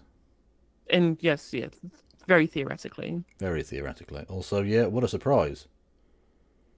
He took 347 grand from APAC. Crazy! But, you know, if you mention that, you're anti-Semitic, of course. Very, very, very, very massively so. It's even worse. So I'm just looking for the panel's opinion on that. This is where Michael Shanks says, could we go back to talking about Donald Trump? But I'm going to ask you. Well, I disagree. And first of all, let me just pick up on some of the points you make. And I'd start by saying we've been in government for 8 months. And I say that because what we have had to deal with is 14 years of the most... Get ready for Bingo-rama. 22 billion, fixed the foundations, left the, destroyed the economy, lose trust, blah, blah, blah. Yep. Let's go. Destructive, distracted, chaotic government we've seen that has left our public services in real trouble, that has delivered austerity year after year after year. And we've had that to you're continuing. Not one problem or two problems, but a multitude of problems and deal with them all at the same time. And I'd love to sit here and say that we could just sort of flick a switch and deliver the change that we absolutely want to see across You this said country. press the growth button. You were going to press the growth button. Growth button. But the truth is, the long-term change that we need to deliver in this country will take time. And some of the actions that we've taken early on in the budget, for example, ending austerity and investing in public services... You haven't ended austerity, is stop about getting money lying. back into the services that we badly need to fund, the NHS in particular, which the SNP government now has money to spend to deal with. That was a key choice that we made early on. And But yes, Michael, we had to... you must be disappointed, though. I mean, at the general election, it was a Hang on a stunning minute. result for Labour. Hang on a 37 minute. seats. Or the SNP now have the money to fund the NHS that we didn't have before. Bitch, this is the Barnett formula. Unless you're just going to give the SNP extra money that you weren't already giving them, like, gratis outside the Barnett formula, then you're just chatting a bunch of nonsense. Like, you're actually chatting shit. Like, you provided 26 billion, I think, extra was for the NHS, but that was centrally from Westminster. That's not affected by the Barnett formula. No, in the slightest, no. Like, unless you, where's this money that you've specifically allocated to the SNP for them to fix the NHS? What have you? What was he talking about? I don't know about you, but I reckon the guy in front here wants to ask about Scotland's mental health crisis. Yes, the SNP not funding the mental health crisis. I'm getting vibes. I'm just saying, people. If it turns out to be true, I'm psychic. Where you previously had one. Labour is now falling behind in the two, forgive me. I was the second. Yeah. Falling behind in, yes, at a by-election. It was falling behind in the polls. You got Sir John Curtis, who was the guru of polling, as we know, saying the worst thing that happened to the Scottish Labour leader was Keir Starmer becoming Prime Minister. True. Well, look, what I'm trying to say is there's no doubt we've had to make some really difficult decisions. We had to And the make some second difficult worst decisions. thing... There you go. But the second worst thing that happened to Anna Sawar was Anna Sawar's dad coming inside Anna Sawar's mum. It's true. It's very true. I'm saying he shouldn't have been born. So, like, you see the article going around where it was West Streeting. Yeah, saying, but his mum nearly getting aborted. It's just like... And I was like, fuck 500 votes. We were one decision in the 1970s away. Fuck! Decisions early on because of the fiscal mess that we inherited, where we had to make difficult financial decisions quickly so that we could then in October announce a budget that invested in public services. And just to be really clear, What that means in cash terms for Scotland is £5.2 No billion. way. Hang on a minute. Kev needs some cash appointed to his Barnet. You cheeky bastards. You honestly. I mean, yeah, I probably do need to get a haircut, but fuck you, Super Tiny Bob. I'm gonna fucking end you in Minecraft. Oh, I mean, let's be real though. We do need money. We do and you need can money, though. supply the money by subscribing on Twitch for $4.99 or for free with Twitch Prime by linking your Amazon Prime account to your Twitch account. You can also drop bits as well for some text-to-speech too. Literally. Pounds more money to spend on education and roads and the NHS and everything else that needs to be spent in this country. The biggest budget that the Scottish And Government has AI. had since devolution Spend it all began. on Those are AI. the choices we've chosen to make. Now, there have been difficult choices along the way, of course they are, and I'm acutely aware that some of these have been unpopular. But I have to say to you, the change this country needs can't be delivered overnight. And what we've had for 14 years is a government of slogans, of short-term sticking plaster solutions that get us from one PMQs to the next. Wow, slogans like sticking plaster politics. The very next sentence you used. It's very Tony Blair. Still my favourite thing when he was announcing the Belfast Agreement, and he said, now is not a time for slogans or electioneering or anything like that. And he said, I feel the hand of history on my shoulder. And I cracked up. That's brilliant. You honestly, you're a genius, mate. Thank you, Jack Miller, for the 5 gifted. Yeah. Is that the Jack Miller? The Jack Miller, The yeah. famous Jack Miller. One Prime Minister to the next, but don't deal with the fundamental problems in the country, and that's what we're determined to fix. And it will take time, but I promise you, the change that we promised will be delivered. There's lots of hands up, so I want to come round to some of you quickly. Yes, Mandy, I think you've got a green top on, dark green top, yeah. So, as the Energy Minister, you've said that you've been in for 8 months, so let's look at some of the promises that have been made. You talked about Grangemouth. Scotland is responsible for almost all the oil production in the UK, and we have so many oil refineries still. Not if we redesignate it. Not if we pretend the coast is different. I think you'll find that's in Hull, those oil fields. Exactly. What makes them in Hull? Dunno, but they are now. So Exactly. And jog on. What are the Shetlands but just northern Yorkshire, really, when you think about it? Exactly. Down in England, but yet the last oil refinery in Scotland is closed down. This seems just like a spiteful move towards the Scottish, saying that we are going to cripple your oil refinery production so that you can't declare independence because you won't have this source of income. Also, it's worth pointing out, right? To be fair, if you go independent, you can just start that shit back up if you wanted to. Like it's not like oil companies will be like, nah, I can't be bothered, mate. Look, Yeah, they'll exactly. come The in, thing is- they'll pay you for it. Thing is, right, I think a lot of people in Scotland probably would look at that and go, well, you know what, we do want to have a green transition. Maybe Grangemouth does need to close and we do need to move things on in terms of net zero, etc., right? Plenty of people in Scotland probably would agree with that. But the whole point of a just transition is that you use state investment and industrial policy to create new jobs in those communities to ensure that there's a continuity of employment and there is at least somewhere for people to work now that the old jobs have gone. This is why Thatcher was bad. It wasn't necessarily that she closed down the mines. A lot of people agreed that coal power was something of the past and we were going to move on to a new kind of generation in this country. The issue, of course, was that because she was a neoliberal, her plan for the mines was lol, closed, fuck off onto the dole, mate, which we're going to pay with oil money from the North Sea, rather than, I get it, you don't want to get moved on from your job, but we will take all of these northern towns that rely on their mining industries and we will take state money and invest it into new jobs for everybody, so there is continuity of employment, there's continuity of local prosperity and continuity of the delivery of a local economy. And she didn't do that. She let it up to the market because that's how neoliberalism works, and the market decided it was much easier to create a service economy in Leeds, in Manchester, in Liverpool, in Birmingham, in Nottingham, etc., so all these towns died, right? And that's the problem. It's the lack of justness in the transition and the industrial policy of the decision, not this thing is closing down, therefore bad, which is far too simplistic. But unfortunately, practically speaking, it makes no difference because there's still neoliberals in charge, so the same thing's going to happen. Yep. That's True. unfortunately the problem. Yep. So just hold that thought for now. Yes, man there in the sort of blue gilet. Labour want to destroy the oil industry in Scotland. Totally, that's what they want. But here, they've been trying to do it all for years. That's it, just destroy them. Man here in the yellow anorak. Rachel Reeves announced a bunch of investment last week, is it? On the third one, Ray, Oxford, Cambridge, Arc. But none of these are in Scotland. Glasgow subway, the third oldest subway in the world, still only has one line. Edinburgh University, £800 million supercomputer shelved. HS2 doesn't even go to Manchester, let alone Scotland. So, you won't be able to deliver by 2026. SNP is going to be in power for 24 years, is it?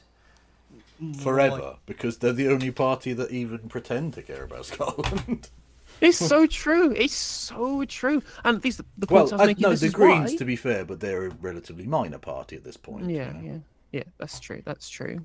And that's the thing is that it's just the same as what's happening to Labour in the North East. Bunch of industries closed down, no policy to be able to rebuild those communities because they're spending all of their money, time, and political capital in expanding Heathrow and pissing off everybody in the southeast, and investing in fucking Oxford and Cambridge, who are never going to vote for fucking Labour anyway.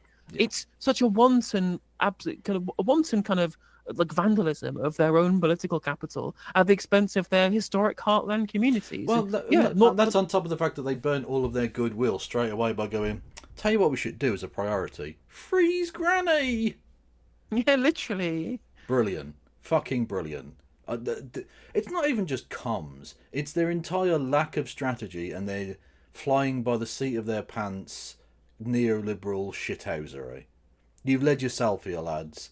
I mean, if there's one thing I will enjoy, it's that in the cattle truck on the way to the concentration camp, the Nigel Farage concentration camp sponsored by Serco, is that I will be able to mock Keir Starmer and go, you did this, you stupid cunt. Now we're both going to get fucking gassed. Well done. But it'll still be annoying because he'll be a smug prick about it. Yeah. You know? So I want to point out, Ruben, yeah, Labour did win in Cambridge, and I think one of the Oxford seats as well. But the corridor is between the two of them, in the areas between Oxford and Cambridge, and they're all Tory. Yeah, so we're talking Oxfordshire and Cambridgeshire. Yeah, so the actual cities themselves, they're not getting the investment. It's this corridor between the two of them that's becoming this kind of new Silicon Valley thing, and that's all like David Cameron's fucking seat was Oxfordshire. It was Whitney, yeah. Yeah, that's what we're talking about here. So, fuck, the Northwest, or Northeast, traditional Labour voter. Brexit should have been such a wake-up call for Labour as to where their traditional heartland was at. And instead of going maybe we should do something to take on the incredible disillusionment they have with the political process, they went, no, let's just do the racism and carry on being austerity. Let's carry on doing austerity, but with some of the racism, please. And that's not what it's about. It's ridiculous. What are you going to do? Okay, we'll come back to you. They're not going to do anything, mate. I'm just going to answer that. You're sitting there smiling. Well, because it's all quite funny, isn't it? How rapidly, success can turn to ashes. But if I'm allowed to say this, I would suggest that Sir John Curtis, who you referenced there, Fiona, is wrong.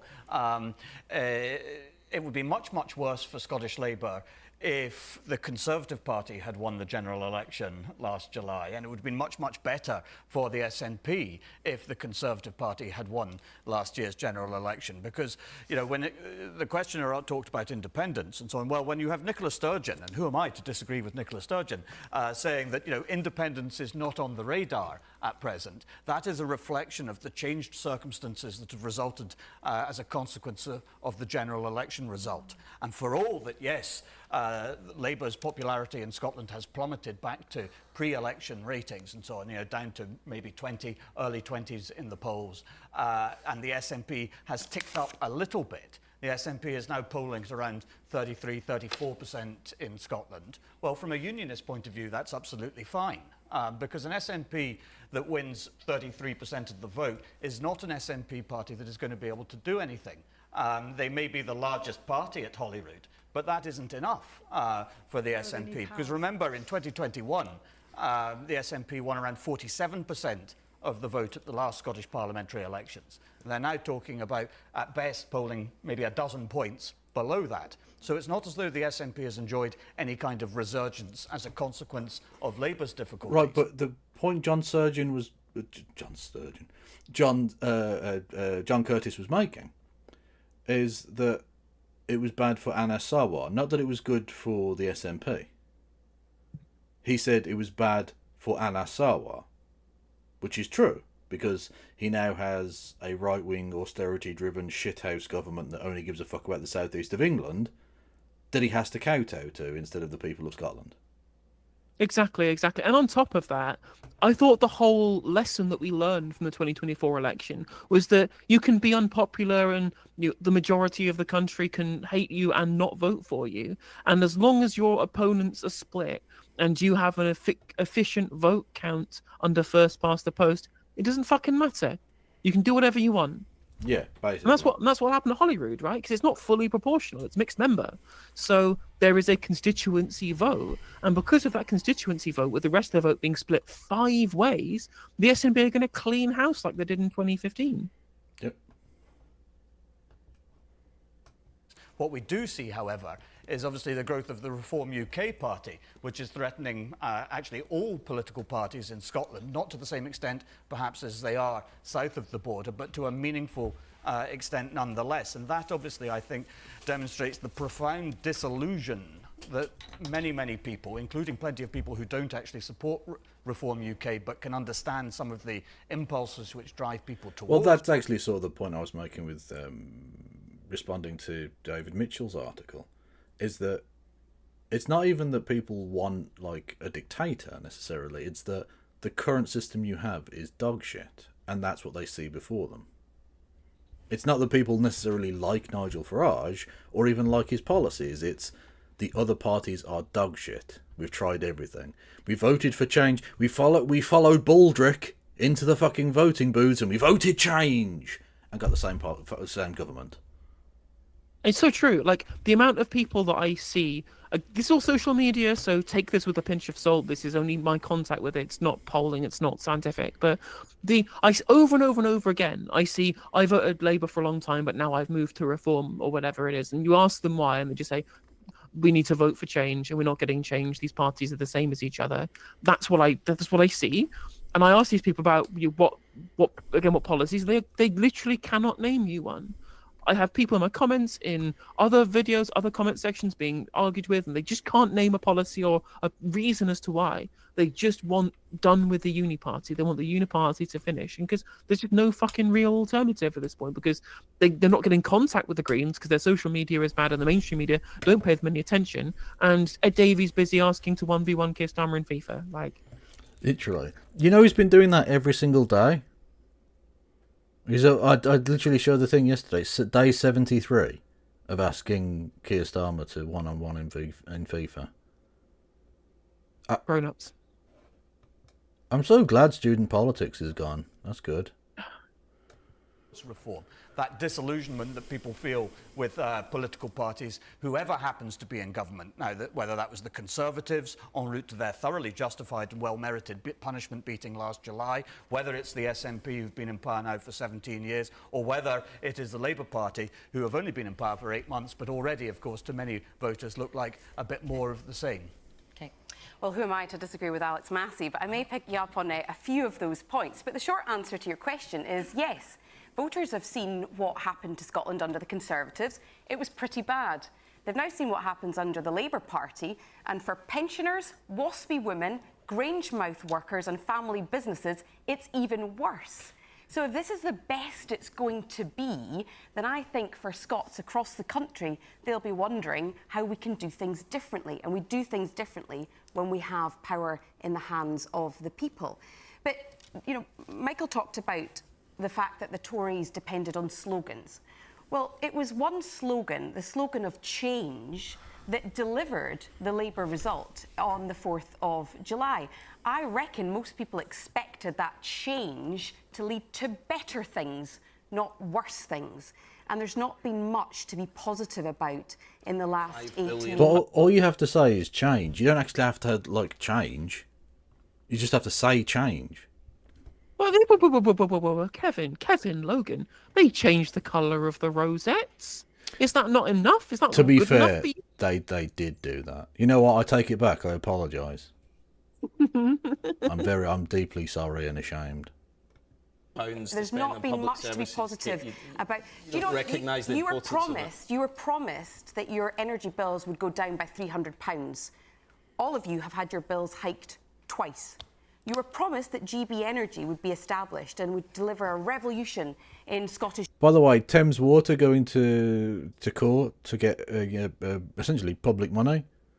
Why are we not nationalising and punishing the leaders of these companies? It's very popular. Sending these people to jail is very popular. Energy, resulting in lower bills and more jobs. We learned this week that You know how we could clean up the shit from the water, right? And stop the more shit getting into the water. Force the CEOs of these companies to have to suck it out of the fucking sea themselves. Absolutely. You watch how quickly they stop pumping sewage into the fucking water. Are you recommending 2 CEOs, 1 cup? I am literally suggesting that, but like in the North Sea. The North Sea and the Channel is the cup. Yes. Yeah. It's also funny that she rightly points out the GB Energy Con, the energy company that doesn't extract resources and doesn't refine those resources. It doesn't generate any energy. It doesn't transmit any energy, and it does not supply any energy at all. It's not an energy company. What they're establishing in Scotland is an administrative office. Yes. They're making an office in Scotland, yeah, and that's going to be part of their investment vehicle. It's an investment vehicle. Are you suggesting? Are you essentially paraphrasing the quote from leader of His Majesty's Loyal Opposition, Kemi Bad Enoch, that it's not great, it's not British, and it's not an energy company?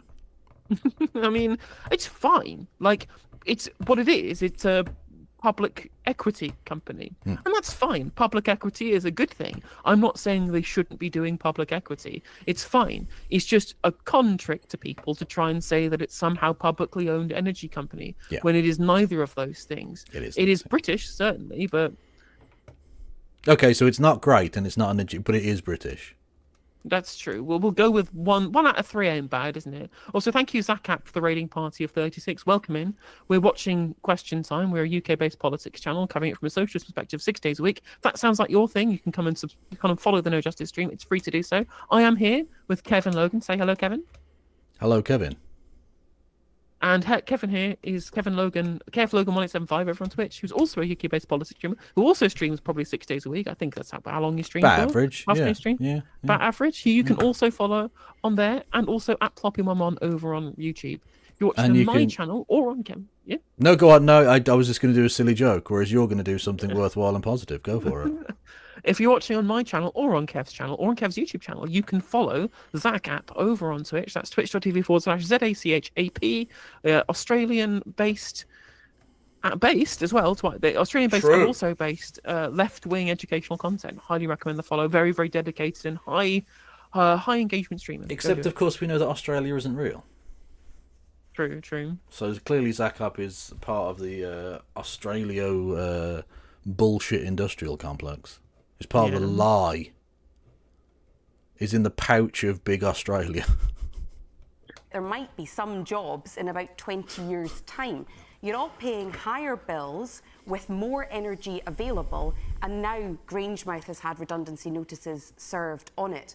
So there's been a lot of promises, haven't seen any of them kept, and Scotland has become an afterthought, as we saw in the Chancellor's speech. True, yeah.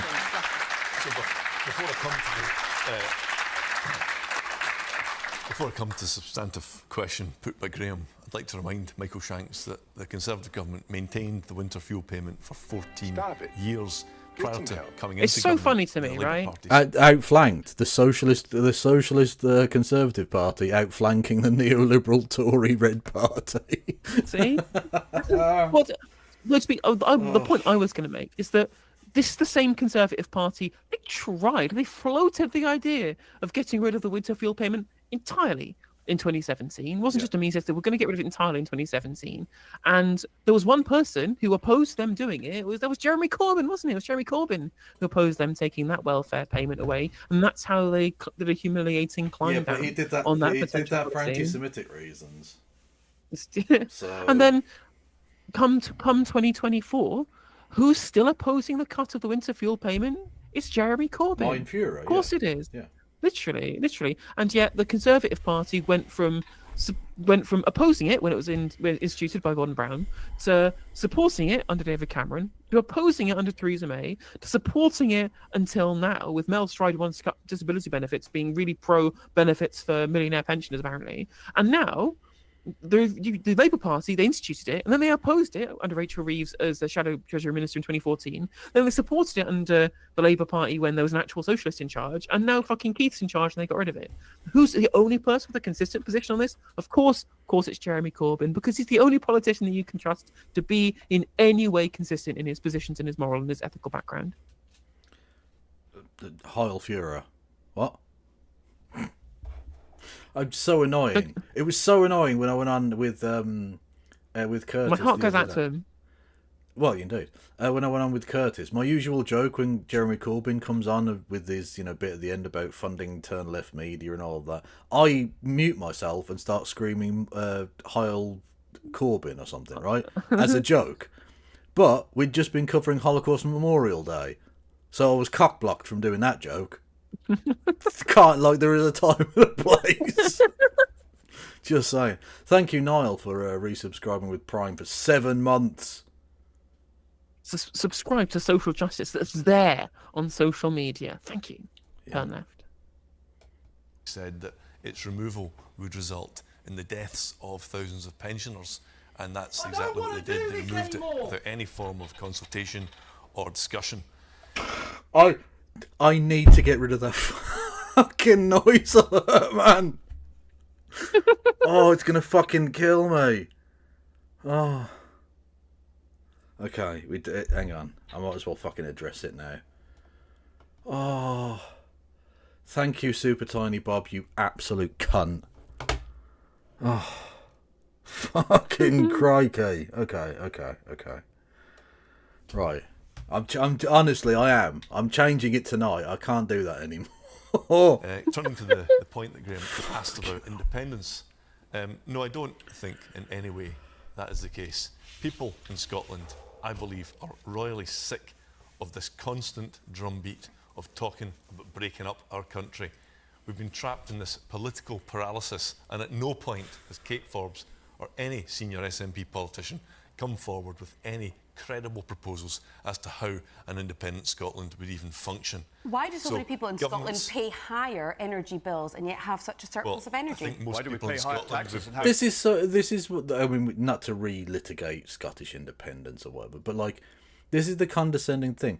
There are much smaller, much poorer nations that work perfectly fine. They're not necessarily great or whatever, but they work.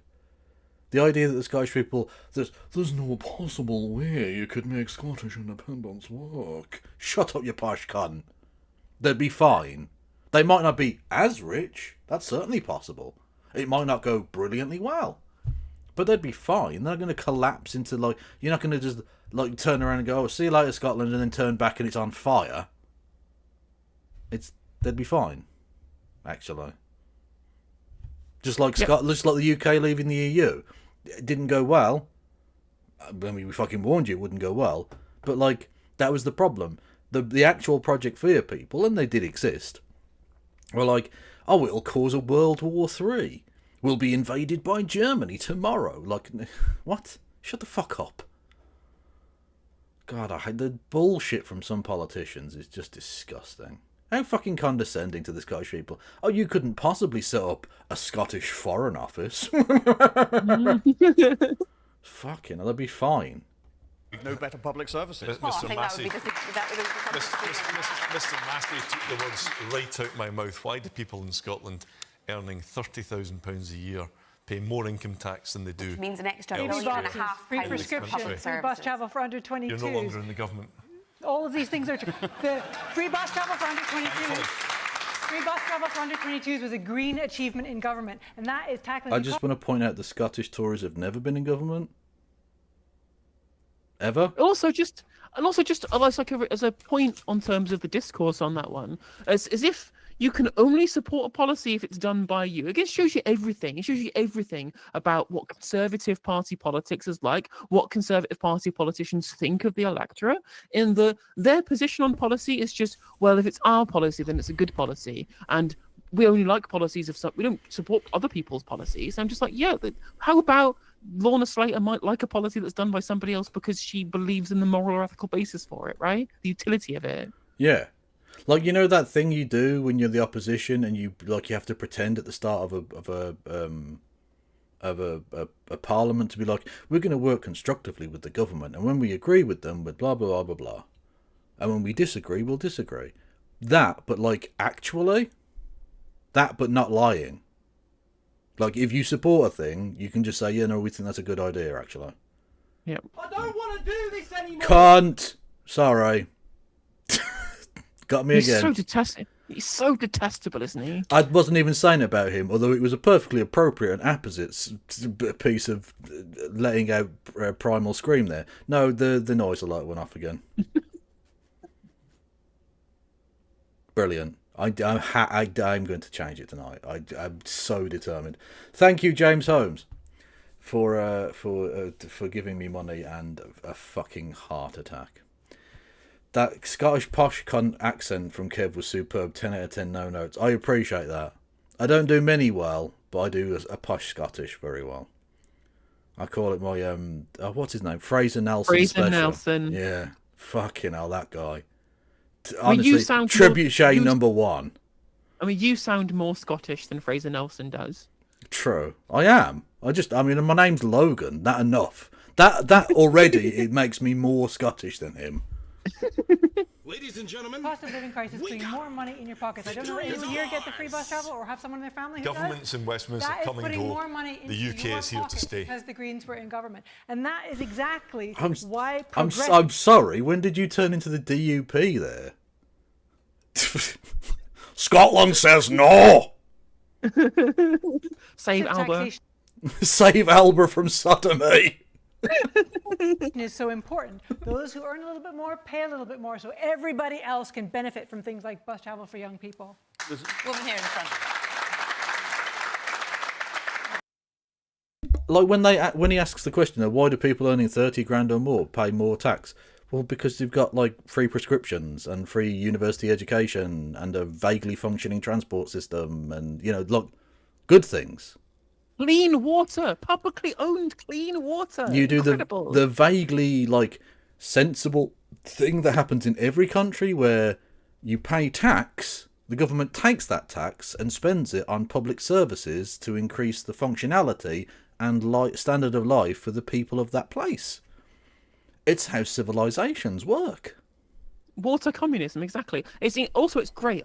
The Scottish ones are always the best because you get applauses for these just kind of basic social democratic policies. Yeah. And you know full well, if any politician had said free bus travel can be benefited from through our progressive taxation in England, you'd have had an entire school hall full of stony-faced boomers going, how dare the young people get something for free? What's in it for me? And in Scotland, they just admit that actually maybe we should like our young people. You know what? Thank you, Scotland. Thank you, Scotland, especially Glasgow as well. Thank you for being normal human beings with basic sense of empathy. Well, it depends what bit of England, but yes, the point stands. Yeah, they would. You would just have basically you'd have two people clapping. Those are the young people they let in, and then, like you say, just grey-haired people go in. Literally, exactly. But anywhere other than Liverpool, basically. Yeah. Basically, it's already Scotland anyway. Basically, yeah. It's Glasgow South. I think the 8-month honeymoon of Labour is well and truly over. For three reasons, in my opinion: the two-child cap, and the two-child benefit cap. The two-child benefit, the removing of the... They finally gave the whip back to those 4 MPs. 8 months later. And not to the 2 Muslim women. Not to the 2.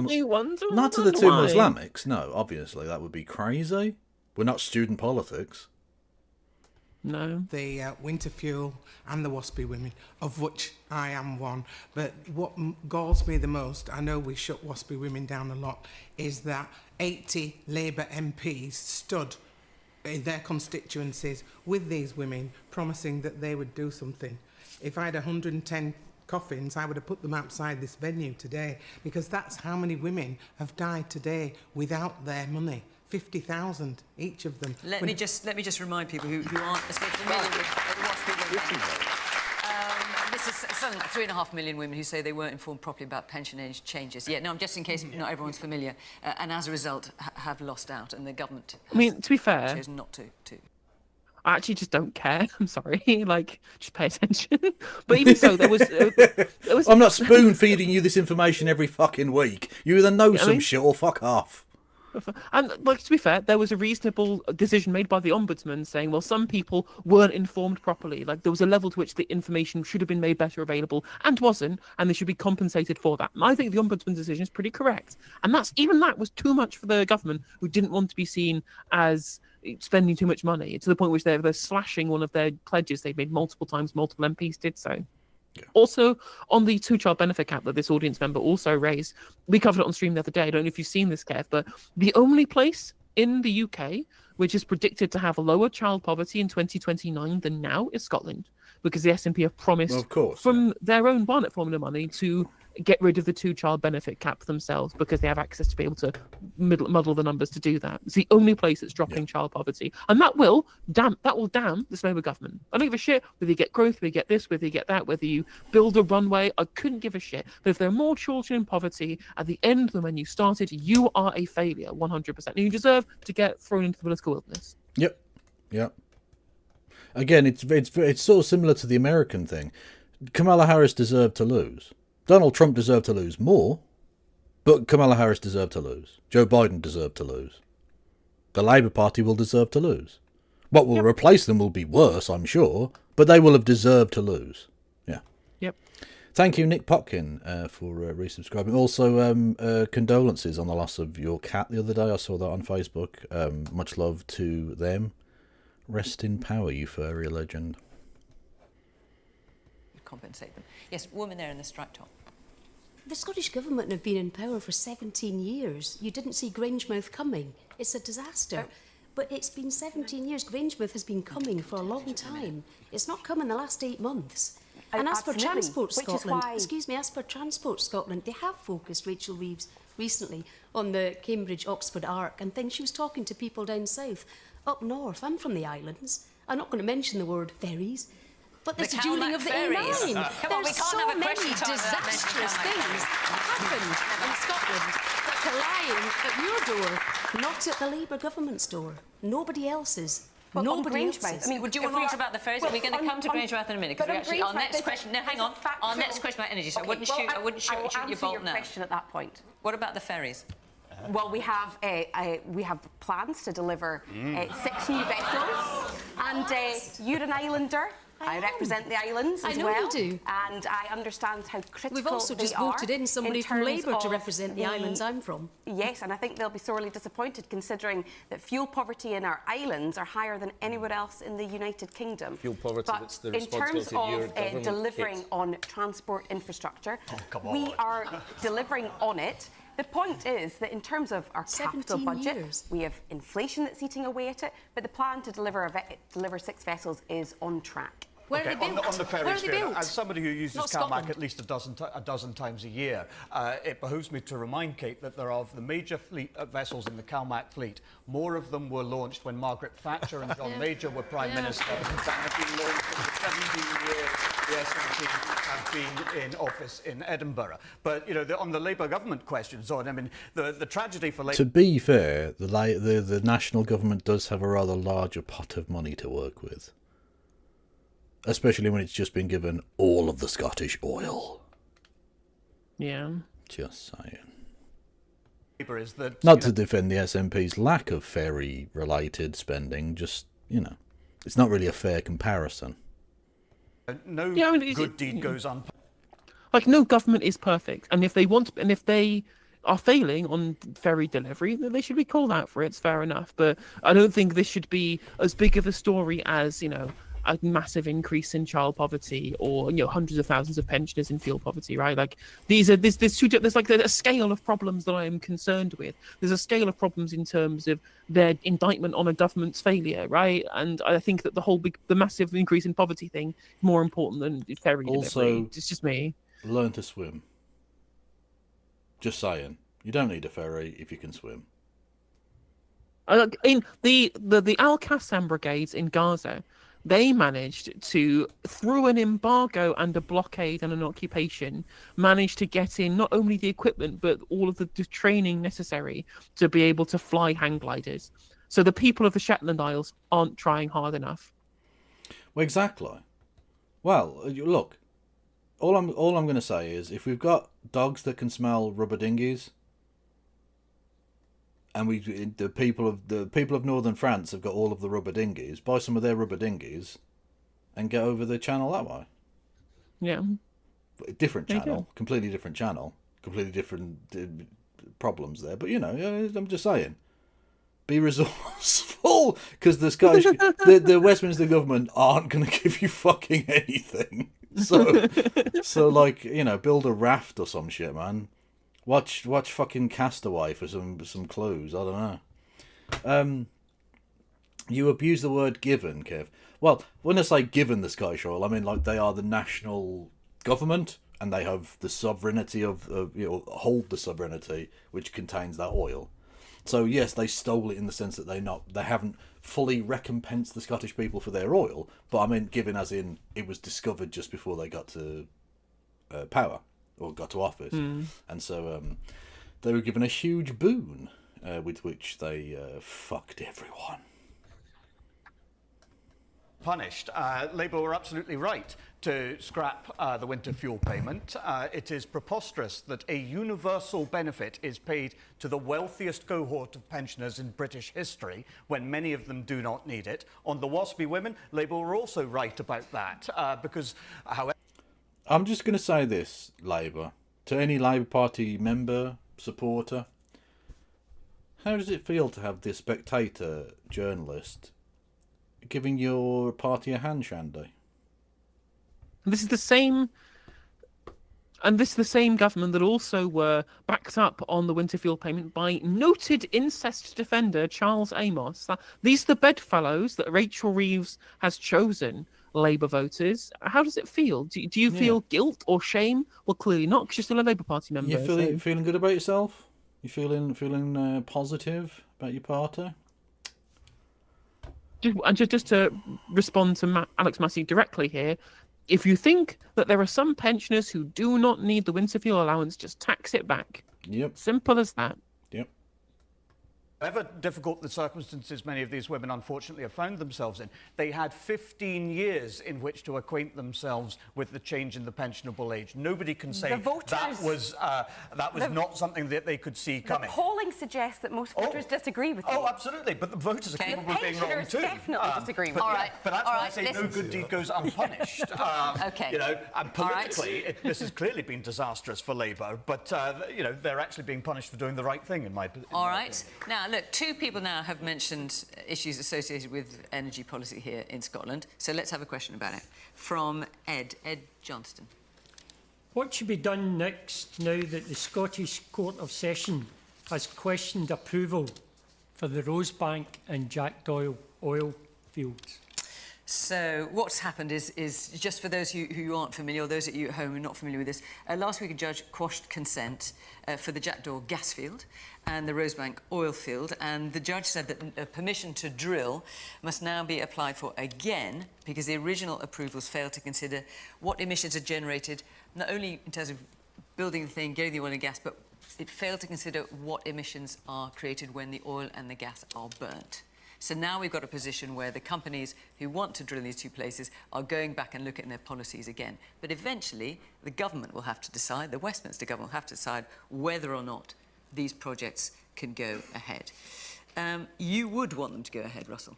Without any question. The SNP, of course, spent years telling us it's Scotland's oil. Now they want to keep it under the sea. It's an act of national self-harm to not extract this oil. We are going to need, as a nation, oil and gas for decades to come. And what these parties, both Labour and the SNP, would rather do is not extract it, but Can we leave this guy under the sea? Be ideal, wouldn't it? It would be good. import it from countries around the world who are often not our friends and allies, and a much greater harm to the environment. Oh yeah, no, we should only get it from our friends and allies like Saudi Arabia. You know, nice, fluffy, good countries that we can definitely defend our friendship with. Like, you know, Saudi Arabia that still execute people by a crucifixion for the crime of witchcraft. Yes, or the United Arab Emirates, who have built a paradise in the Middle East using slave labour. Yes, no, good, good. But wouldn't want any of those bad countries. No, no. Environment. It makes absolutely no sense. And what we're seeing happening at Grangemouth with hundreds of workers getting their redundancy notices this week is a direct result of this chilling effect, this hostility from the Labour government and the SNP government towards oil and gas. It Imagine says that during a something- climate crisis. It says something that Unite the Union is Okay, I fighting like a that. campaign to save the jobs at Grangemouth, and every single one of my Scottish See, Conservatives. that's how you know he's a robot, because he didn't even acknowledge it. He just got torched and he just carried on. Beep boop, does not compute. Just carried on.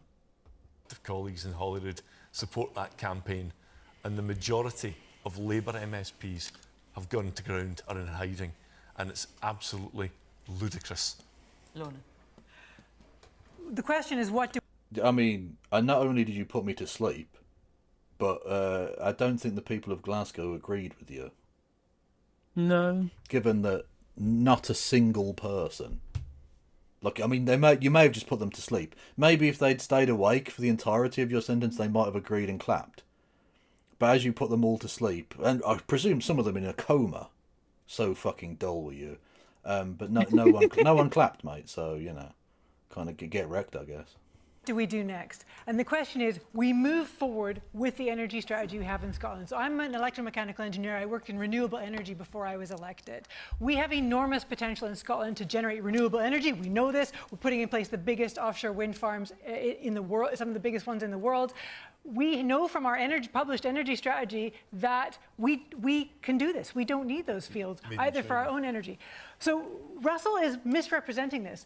If we did drill oil from the North Sea, that isn't kept for Scotland. We don't keep that aside. It's drilled by commercial companies, by big mega corporations who sell it on the open market. They don't keep it for Scotland. That's not how that works. So that does not contribute in any way to our energy security. What does give us energy security, what will move us forward in terms of creating new jobs and those new opportunities, is investing in our renewable potential. And we're so lucky in Scotland to have that. There are massive opportunities ahead for us. And actually, the challenge is getting enough people into the jobs. So we talk about job creation. There are well-paid, excellent jobs out there ahead of you for young people, for anyone transitioning into that industry, Every North and they Sea need worker to job on the scrap heap.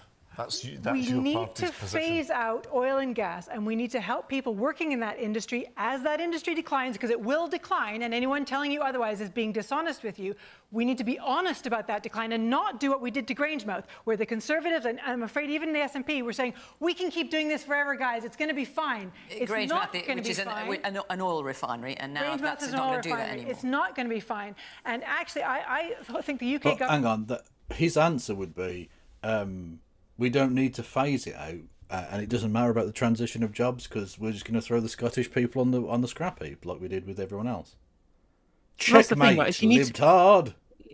Yeah, and that's the thing. She needs to mention the transition, right? Like the creation of the new jobs and ensuring that people don't lose out. If you're going to call out the government for thinking this would be fine and it's not going to be fine, you need to say what you would do differently to give these people and this community, this whole community, access to jobs and funding and industrial strategy. If she doesn't do that, she will fail on what has already at this point been a very, very good answer to this question. It's very funny to me, like, she said they're very lucky in Scotland, and it's so true. Like, the UK is already the windiest nation in Europe, and on top of that, Scotland is the windiest nation within the nation of the United Kingdom in Europe. So the absolute, remember that person who was on Question Time last year, who said, "Well, like they're going to cover 25% of Scotland in wind farms." I'm like, no, they're not going to do that. But they probably should do something of that scale. Yeah. Because they have all of the capacity to generate huge amounts of renewable energy very consistently as well. Because Scotland is basically empty. Like there are, was it 5 million people? It's like the least densely populated bit of the country. Yeah, let's build loads of shit there. Yeah, that'd be cool. Especially if Ray Fiennes owns a house there. Just saying. Or David fucking Mitchell, the prick. Government holds some responsibility for Grangemouth because Grangemouth has the ability to be converted to biofuels and indeed to, in the long term, things like green hydrogen. So that refinery could be repurposed to other things.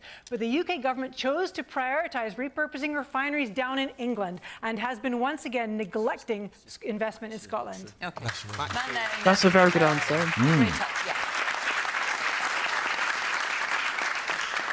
I think the key here is it's not either or.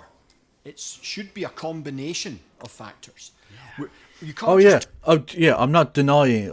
Right, okay. When I say Scotland is empty, that wasn't me overlooking the genocide of the Highland people. No, I'm aware of the clearances, etc. Yes, it was appalling.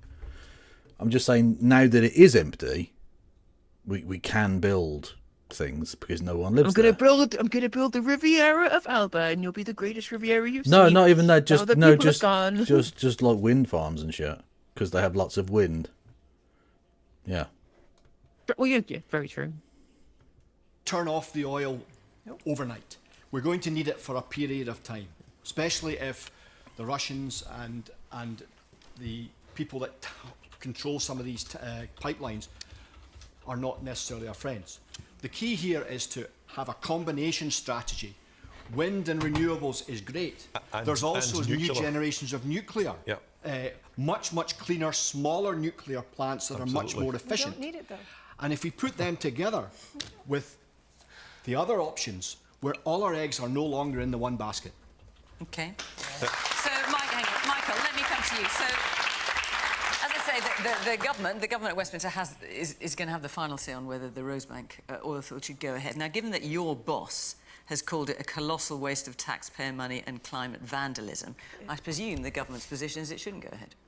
Well, let's be really clear in this particular case. The courts last week ruled that the previous decision by the previous government was unlawful. No, I've said all that. So what's the government's position? Now what we've got to do is put in place a process so that if they wish to reapply, and I assume they will, but that's for the companies to do so, they will go through the new environmental impact process, which takes into account, as you said, the end-use emissions, and they'll have to make their own case for why they think their application should be approved, and then it will be decided in a quasi-judicial way. It's wrong for me to comment because it is my department that will be making a decision. But that's exactly surely why you should comment, because it's going to be down to you. So, I mean, I'm puzzled by that.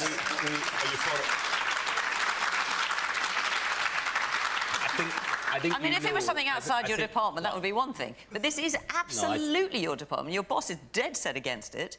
What's your position? Well, I think it's quite the opposite, in fact. If you have a direct responsibility for making a decision that's not a political choice, it's a quasi-judicial decision on a particular piece of environmental impact assessments, it's really, really important I don't state a particular view. And so I'm not going to comment on those two cases. But I think there's a wider question here. And actually, I think the gentleman's point... well, the question was very specifically about those two things, actually, which is why I was asking you. But you're not prepared to say. A number of other things have come up in the questions, and I want to just respond to them. And on the Grangemouth point, first of all, it's incredibly disappointing this week that redundancy notices are being handed out. But I'll tell you, I came into this job 7 months ago, and one of the first things in my entry was the situation at Grangemouth. It didn't arrive in July with the election of a Labour government. We've known for 10 years that Grangemouth was in a precarious position. We've known for 2 years with some certainty that it was likely to close. There wasn't a single plan from the Conservative government or from the SNP. Not a single thing had been done even though That's they not knew true, this Michael. decision Even you was would coming. admit. No, you Not would a single admit thing. The reason And- that Grangemouth well, Kate, had lasted if you for let as me long finish. as it had is because of financial support that we had put in place and plans for its future, which is why Well, where the are those earlier plans? question Where were was those factually. plans? Well, It's you know closing. as well as I do Well, if they're that for the long-term future of Grangemouth, it requires substantial investment and a focus on sustainable aviation fuel, on carbon capture and storage. And so- These are big, substantial no. infrastructure developments that Hang you on. know we can. She's just it's incredible that they have such an easy win against the Labour Party, and they're going, you know what we should be doing? The things that the Labour government said that they would do, like sustainable aviation fuel, green hydrogen, and carbon capture and storage. Okay, well, you've just said a bunch of stuff that Labour have already promised to do. You're supposed to be the opposition or you're supposed to oppose the people who are trying to unseat you, Kate. You would think so, yeah. Only do jointly. So let me then follow up on that point, because we have had a good working relationship since we came in. We've reset the relationship with the Scottish Government, and actually on this issue, we've worked really closely together. But we've had 7 months to try and come up with this. We jointly put in money for Project Willow, which is around making sure there's a sustainable industrial future to Grangemouth, not just from year to year, but something that's a real investable proposition for our workforce in the future. But I wish we'd been starting this work 5 years ago. We have had 7 months. Okay, you've to made do that this. point. We should have been doing this years ago, and both these governments knew this was coming. Let's come back to the question at hand. Ed, what should be done now that the court's overturned approval for the Rosebank and Jackdaw oil fields? Now, let me come to you, Kate. Yeah. Nicola Sturgeon. She described the Rosebank oil field as the greatest act of environmental vandalism in my lifetime. So I presume you don't support it either. Well, my position is on the ruling, and it is a court ruling, is very much in keeping with the argument that we have made over the last few years, which is that in order to grant licensing, it has to be compatible with a strict climate change test.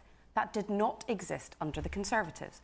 They were drill, baby, drill. OK, but and hang on, the Nicola approach Sturgeon didn't was- say that. She just said Well, exploring yeah. that Rosebank oil field would be the I greatest act of prefer- environmental vandalism. I Is she prefer, wrong? I prefer to speak for myself. No, sure, but in was she terms wrong? of- I mean, I know it's a bit I prefer to speak inconvenient, for myself these leaders in saying terms these of, things. in But terms of our position on what has been ruled on. Okay. And the point here is that any company, any industry needs certainty. And our approach was that under the previous Conservative government that did have a completely dismissive approach to this, we needed strict climate change compatibility tests. Now, you have to take into account energy security as well, which is why the gentleman is absolutely right that we are on the cusp of one of the biggest opportunities for the Scottish economy in probably any of our lifetimes. Some of you may remember the last revolution in terms of oil and gas, but right now what we are looking at in terms of the opportunity completely exceeds what happened under the last revolution with renewables and the energy transition. But it has to create jobs. It is creating jobs. We talked about Grangemouth and the opportunities for Grangemouth. Last week, the Chancellor talked about the need for growth, and she talked about sustainable aviation fuel. Grangemouth is perfectly located for that. We've been long advocating for carbon capture, utilisation and storage. Scotland is perfectly situated for that, with all the skills, the infrastructure, the funding. Let me just that we drag need. you back to And the Jackdaw and point here- Rosebank. But your question was what happens next. And my Yes, point and I'm here- wondering, will if the two companies now that want to drill in these two areas now have to come up with new arguments to persuade the court that they have taken into account these new factors. If they do, Well, I that's- appreciate that's an for if. them. It's That's- cool, and yeah, I'm not asking you that. What I'm saying is, if those two areas are to be drilled, is that something the SNP would approve of? We have said really clearly what the Yes or court no? has just ruled. No, but would you approve of those two the oil field? Would you approve of that, of those Well, being you drilled? know we can't grant licences, but if... No, I'm if just it can asking, be would you climate- approve? Do you support that as a policy? It has to be compatible with the climate change test we've just outlined. So the court has literally Well, just of course it's not ruled going to be, that though, they is have to it? take into account... I'm sorry, you can't just fucking mealy mouth. Again, this is like trying to draw blood out of the stone of Jonathan Reynolds, right? It's exactly like trying to get a straight answer out of any Labour Party spokesperson on a news show. They never ever answer the fucking question. She's doing the same thing. She's doing an identical dodging of the question here. Now, you were asked directly, do you support this or not? It's like, well, it has to fit within our climate change commitments. And I'm like, well, it's clearly not going to. It's a fucking massive oil field. Yeah. It's the biggest oil field in the North Sea. Like, no, of course it's not going to fit within your climate change commitments. It's clearly not. True. So stop bullshitting. Either you care about the climate crisis or you don't. Yeah. And if you're going to not care about if you are going to care about the climate crisis, what's your alternative to drill, baby, drill? Yeah. The Greens, the other side of the fucking desk to you, they have a plan. They've already stated what their plan is. And you're out here mumbling about carbon capture and sustainable aviation fuel whilst being asked a direct fucking question. True. Now, I went a little bit quiet there because I was trying to find a thing and I can't fucking find it, and it's really annoying. As the Highland clearances were mentioned, it reminded me of a thing that it's the most British response to a thing I've ever fucking heard of, right? So, rather than give food to families that were starving, one of the landowners forced the people to work building a fake hill that they didn't want and need. There was literally no purpose to doing it, but they just would refuse to give them food for nothing. Because again, it's the old Protestant work ethic bullshit. So and there's just this fake hill, and I was trying to find it and the story of it because it is sort of mind blowing. Because it's a big fuck off hill. Like when I say a hill, I mean a fucking hill, right? And I can't find it for some reason. Google is not helping me. But if someone could find that would be cool. But I couldn't find it anyway. I was Google beat me. It's got real potato famine vibes, doesn't it? Well, Highland clearance is very much in the same ballpark, really. Anyway. Count not just the impact of the drilling, but basically the impact of the emissions that are generated when it's used. That's a rough paraphrase. And we've said, well, prove it to us that it's compatible with your climate change. I'm not going to prejudge what comes out, because my point here is that we are focused on job creation, on investment, and I'm not going to get hung up on what a company may or may not do. I'm simply trying to ascertain whether the SNP backs new drilling or not. Alex, and I haven't got an answer for that. Alex. Well, the SNP back the oil industry when oil prices are high, and they don't back it so much when oil prices are low. I mean, the SNP complains about the rate of tax on North Sea oil, which is approaching 80%, tax rate hiked by the Conservative Party, it might be pointed out, which obviously acts as a disincentive to further investment in what is admittedly a declining basin. But, there's an awful lot of humbug talked about energy policy. The gentleman in the audience was absolutely right that it is not a question of oil or renewables. It's not an either-or thing. It is clearly a question of utilising both. Because oil isn't just about power generation. It's also vital to the manufacturing of thousands of everyday products, from medicines to chemicals to paper, 100 other things. And one of the things we also have to look at, and we had a very big problem in the United Kingdom for a long, long time now about failing to take long-term views of things and make plans appropriately. And that's not just a question of energy policy, that's evident across a whole realm of policy areas. But energy is particularly difficult. If you look at the next 20 years, with all the changes that are forecast and anticipated, we are going to need twice the energy capacity we have now. So closing the North Sea, on however a gradual basis and so on, is a fairly short-term and blinkered approach to take. At the same time, yes, of course, the future is largely renewable, but it isn't solely renewable, because the problems of what to do with intermittency when it comes to renewable energy supply have not yet been solved. Battery storage will play a part in that in the future. New technologies will... But battery storage isn't going to play a part in the future. It's going to play a part now, because pumped storage hydroelectricity is already a thing. It is already used quite frequently. And the problem with pumped storage hydroelectricity is you need a lot of different kind of topography of your land in your area to ensure that you have the differences in altitude to be able to do it. You're a fucking Highland nation. Yeah. You've got so many different places where you could put pumped storage hydroelectricity in Scotland. It's the best place to do it. In fact, if you look at other similar kind of topographies in the country, Wales is also pretty good for it. Wales had the first pumped storage hydroelectricity storage in the world. Like, there are plenty of places in the UK and in Scotland specifically where you could put storage for electricity.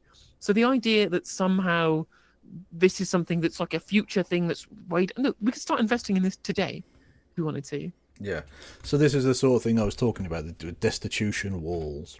Although specifically the one I was thinking of is like a earth mound, like a hill, but the same thing basically works. This sounds like the perfect thing that you could repurpose for some pumped storage hydroelectricity. True. So yeah, anyway, people are starving to death, blah blah blah. Where's the hang on, where's the explanation for it?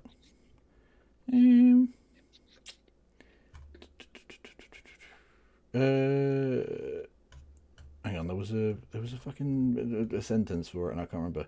Oh, so what? Yeah, so all these like roads and walls that don't make sense. Like, there's no reason for the wall to be there on a big hill.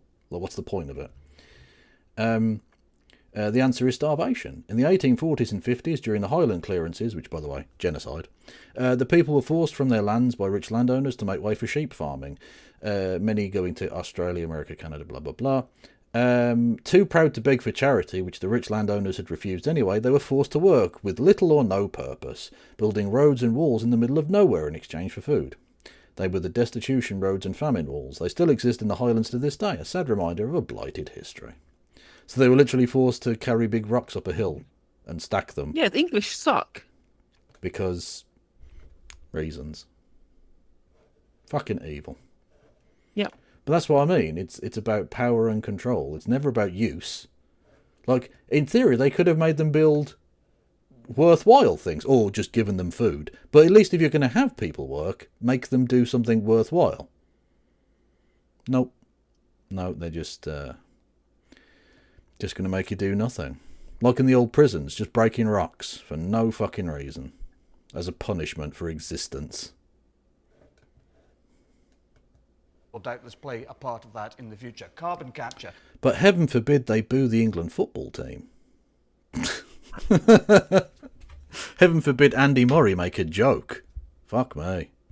Can play a part of that. So too, obviously, can nuclear, particularly with regard to the need for huge new power-munching data centers with regard to artificial intelligence and other things. So that's why you have in the United States companies such as Microsoft. Oh yeah, and again, investing in small another landlords being cunts situation as well. Yeah, a history edition. Mao was right before he was alive. Look at it that way. It's why the same sort of things are going to be required here to have a consistent and guaranteed baseload energy supply. So, you know, energy is a multi-stranded problem, but you can't just have it, reduce it to this sort of simplistic, you know, oil bad or oil good or renewables good, renewables bad. It's much more complicated than that, and you need a bit of everything. All right. Let me take one more question. Just got time to fit it in from Claire. Claire. Thank you, Crastronomy. You've seen the off-grid energy storage solution that is Lift Big Rock.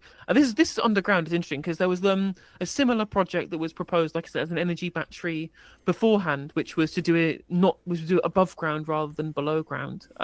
This is reasonable. Adam Something did a video on like the Lift Big Rock like energy batteries. He didn't seem to think too kindly of it, but I think I'm always happy to see more innovations in these areas. Thank you for the link. McGoldrick. As a hospital consultant, I'm dismayed by the continued long waiting times in emergency departments. Now that's despite the very, very hard work of staff. How can this problem be solved? Well, the NHS, of course, is a devolved matter here in Scotland. So waiting times are too long. There's a number of reasons for that. There's the impact of the fact that we didn't have operations ongoing for a while during COVID. There's the fact that we have an ageing population. There's the fact that we have challenges in terms of recruitment. The issue is not whether there are difficulties, because we accept that there are difficulties. The question is whether there's a plan to respond to that. And the First Minister set out a couple of weeks ago his plan, and it's essentially to focus resources on where it's required the most. And you'll know, because you work in that environment, that one of the issues in our hospitals is delayed discharge. So people in hospital that shouldn't be in hospital, that are occupying beds that could be used by someone on that waiting list. So supporting the social care sector to ensure that there's a greater throughput on through our hospitals will relieve some of the waiting time. So can I just ask you about that? Because Yeah. the SNP first promised to end delayed discharges, which is what you're talking about here, within a year. When in was that? 2015. In 2015. And it's now 2025. I mean, the last figures are September last year, and the average number of beds occupied per day due to people being delayed in hospital was nearly 2,000. And it's So you've been trying to sort this out since It's 2015. an even more pressing issue than it was back in 2015. So why have you not For the managed to sort it reasons- out in 10 years? Well, for the reasons that I've just outlined. Because you have to understand what is driving it. In that period of time, in terms of, for example, the social care workforce, unemployment is 3.9% at the moment. In terms of recruiting, there's not a business in the country and a public sector body in the country that won't tell you how difficult it is. So can I just check? So in the 10 years, do you think, and I appreciate you're saying there are other factors, and of course there's some reason to that, but given that you've not sorted this out in 10 years, do you think the SNP has got it all right in those 10 years when it comes to delayed discharge, or are any things you concede you've done I don't know if you wrong? have the figure back in 2015, because I imagine it was a lot lower than it is right now. Well, yeah, but in fact, you because promised we us added- to get rid of it in and 2015. it has got worse because of the factors that I have outlined. But I'm not telling you that there aren't challenges. What I'm saying is that countries across the world are grappling with issues that are affecting us. And the question is how we respond. The fact that the NHS is performing as well as it is down to your hard work and the hard work of your colleagues. But in terms of the plan, it's focusing the resource on where it will matter the most. And just yesterday, we voted for £23 billion as part of the budget in our NHS and social care. But the other two elements are about reform of the NHS, so building up capacity with the Hospital at Home programme so that people don't have to come into hospital in the first place. And the third one is the one that never gets much airtime or attention, is preventative. So how do you support people before they actually need acute care? That's the three-point plan. That is the plan that we're focusing on. None Basically, of us the are Labour hiding from Party fact that plan. There are issues. Yeah, just don't get sick. Just don't You get sick. literally- You'll be fine. Care in the community, NHS reform, and having a plan for social care maybe at some point in the future. And we're enormously grateful to our doctors and our nurses who are keeping the thing going. But you have had 17 years to sort this out. And it's fluctuated over Under that Tory time. austerity, in terms most of of that. in terms There's of the been no challenges. austerity in Scotland. But Alex, you're good There at absolutely understanding has. root I causes of things. absolutely And surely challenge you that. would even appreciate that in Okay, terms of hang the on, last hang on. few years of struggling finances, in terms of ageing population, in terms of challenges to recruit, they're all factors. Well, that's a really good point as well. Let That, me bring some of the audience in. Yes. despite the SNP have had failures on the NHS, and I think no one can really avoid this. Every party's had failures on the NHS. It's had failed NHS in Wales. Obviously, the Tories have been the kind of the patient zero for NHS failure across the United Kingdom. At least the SNP are honest with the public in saying, well, we need more immigration, right? We have an aging population and we're short on recruiting people to work in healthcare and in social care. The biggest thing that's going to help us be able to fill those gaps and bring down our population pyramid is having higher immigration of working age people. And they're right. And they're the only people being honest with the public about that. And so that, regardless of the problems that they are having, that everyone else is also having, and none of these parties have dealt with this, no one who's got a clean record on this, at least the SNP can admit that there is an actual method to solve this problem that all of the other parties just pretend doesn't exist because they want to bring immigration for political reasons. Hiya, I'm a final year medical student and I'm meant to be starting work this summer, if it all goes to plan. But I want to know what's going to be done to actually try and retain the doctors and nurses that are coming through training and choosing to leave the NHS because of burnout, because of the amount of... We're going to force them. Applause? Yeah, we're just going to have to force them. And if they try and leave, build a wall. We're That's fine, that's fine. we're going Okay. full DDR with it. Okay, we're just going to build a wall and keep everyone in. Fuck you. No, so I've got a 2-point plan actually. Kate has a 3-point plan. I can solve it in 2. Go on then. Right. First of all, we clap. Okay, First of all, I'm we're a load firstly, of clapping. okay, I mean, I don't even know if you need a second. Yeah, But I'm all I've got- ears. the second part of the plan is even better than clapping. We get some old guy to start running around his garden. Can that It's not old problem guy, solved. can people then use AI to make amusing pictures of him, like kissing the Pope? Yes, exactly. Like think of all of like the meme economy, how that's going to grow. It's going to create meme jobs. True. And on top of this, the doctors will no longer want to quit due to burnout because they'll realise that they can pay their bills with the applause that we give for them. Literally, and we can get drones to recreate the old guy in the sky when he dies. Exactly. Yeah, And then leftist shitposters can claim that he's going to be elected the general secretary of Hamas. True. Captain Tom, inshallah. Stress they have to go through. Why aren't the doctors that are being trained here wanting to stay, and what's going to be done about it? Okay. I'll come around this corner. Yes. Hi, everyone. Actually, I know a few doctors that are actually left for Australia simply because it's a better class. How bad has it got to be? How shit do we have to make Britain that Australia's the better option? I mean, to be fair, Australia's been a better option for a while. True, this to be isn't exactly new. Yeah. But like, still. Ugh, they created Shane Warne. Like, who wants to go and live there? Great I know, bowler, right? but just an awful person. He was pretty rubbish, wasn't he? Well, I mean, we got. I'm not saying he deserved to die. I mean, we got Neighbours. Again, I stand ground. You might as well have said, "Well, we got HIV." Like, I mean, am I supposed to be impressed by that? Well, no one in Australia watches Neighbours, and they continue making it just for the UK. Just for the market. UK, yeah.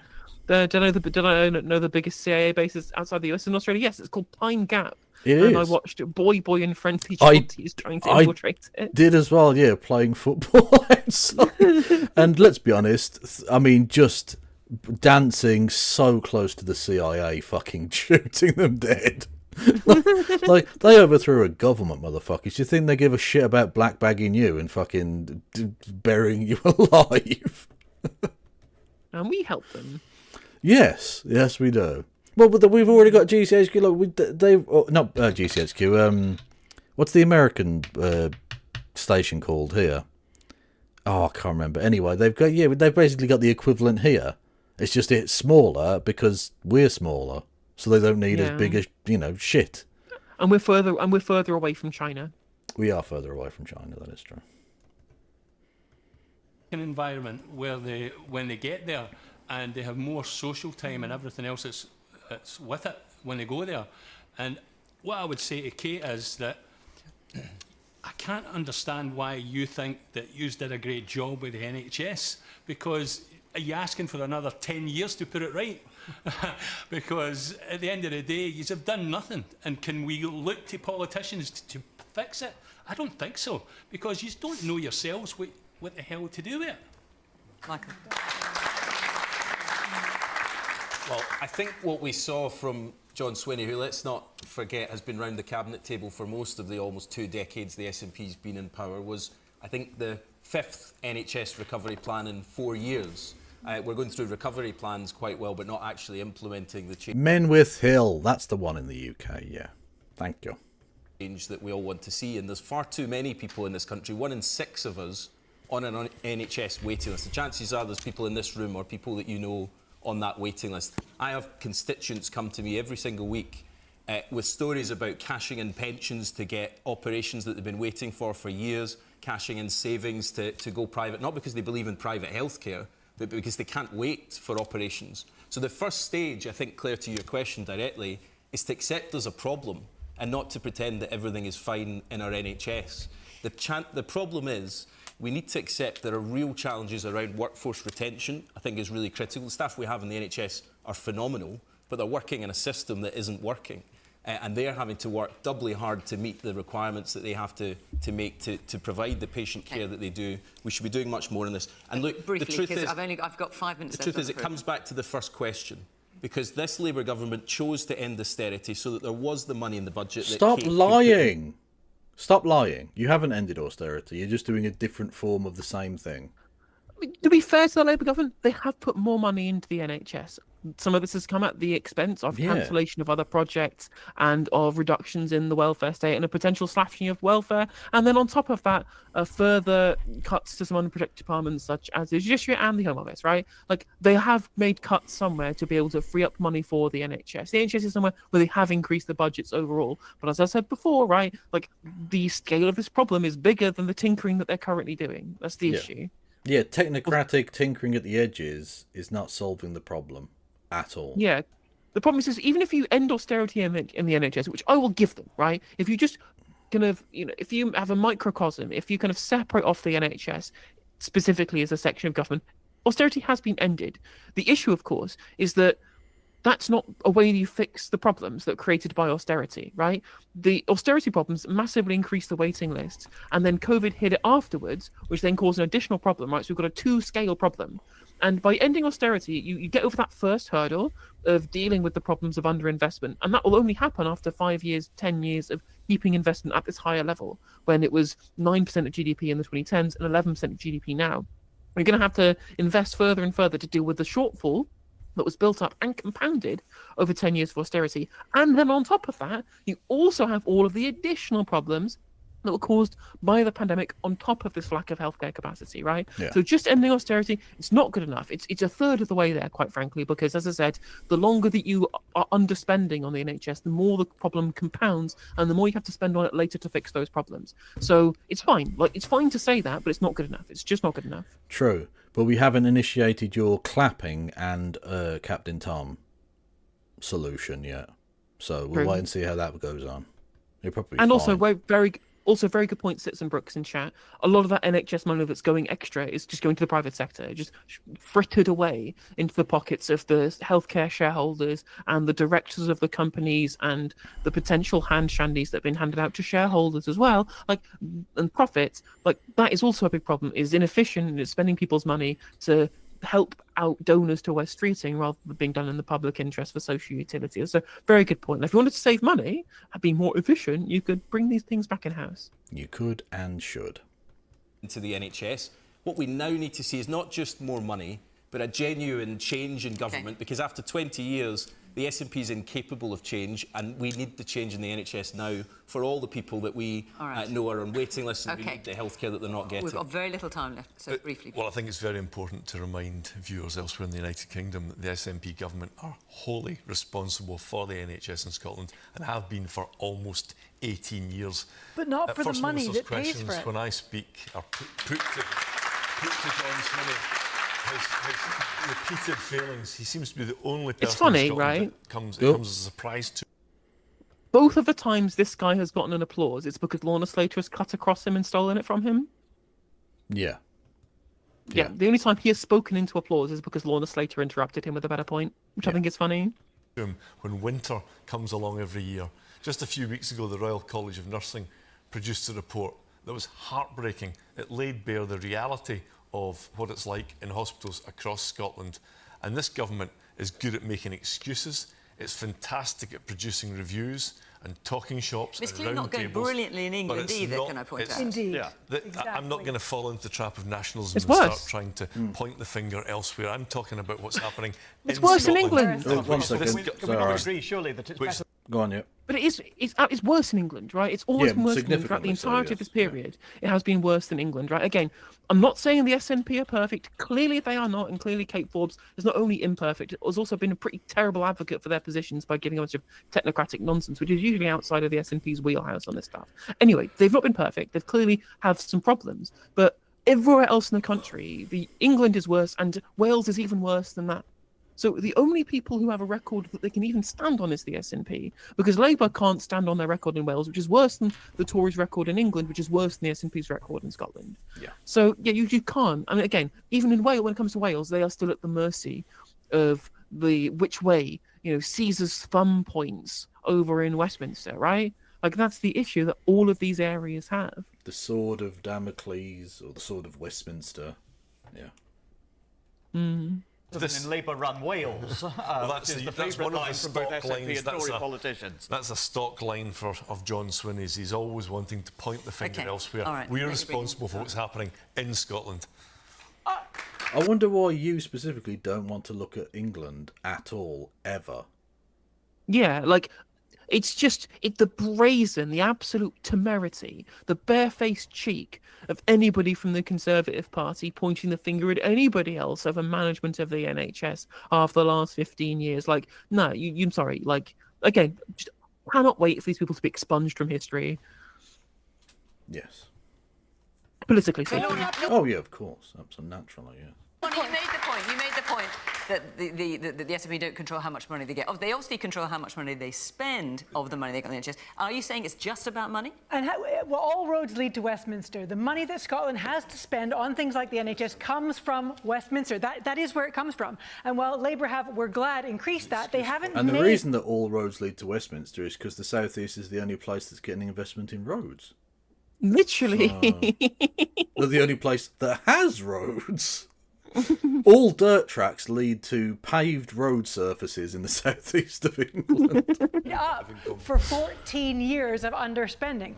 Where we have done better with that money in Scotland is doctors and nurses are paid better in Scotland than they are in England. And we are proud of being able to deliver that while the Greens were in government. We're so pleased to be able to pay our NHS workers more fairly. But the stories are heartbreaking from workers and from patients in the NHS. And it will take the Labour government in Westminster to make up for the 14 years of austerity with a proper investment in the NHS. You cannot fix 14 years of a problem with 1 year of making it slightly less bad. And let me just come back True. to something you made a point Very right at the very true. beginning.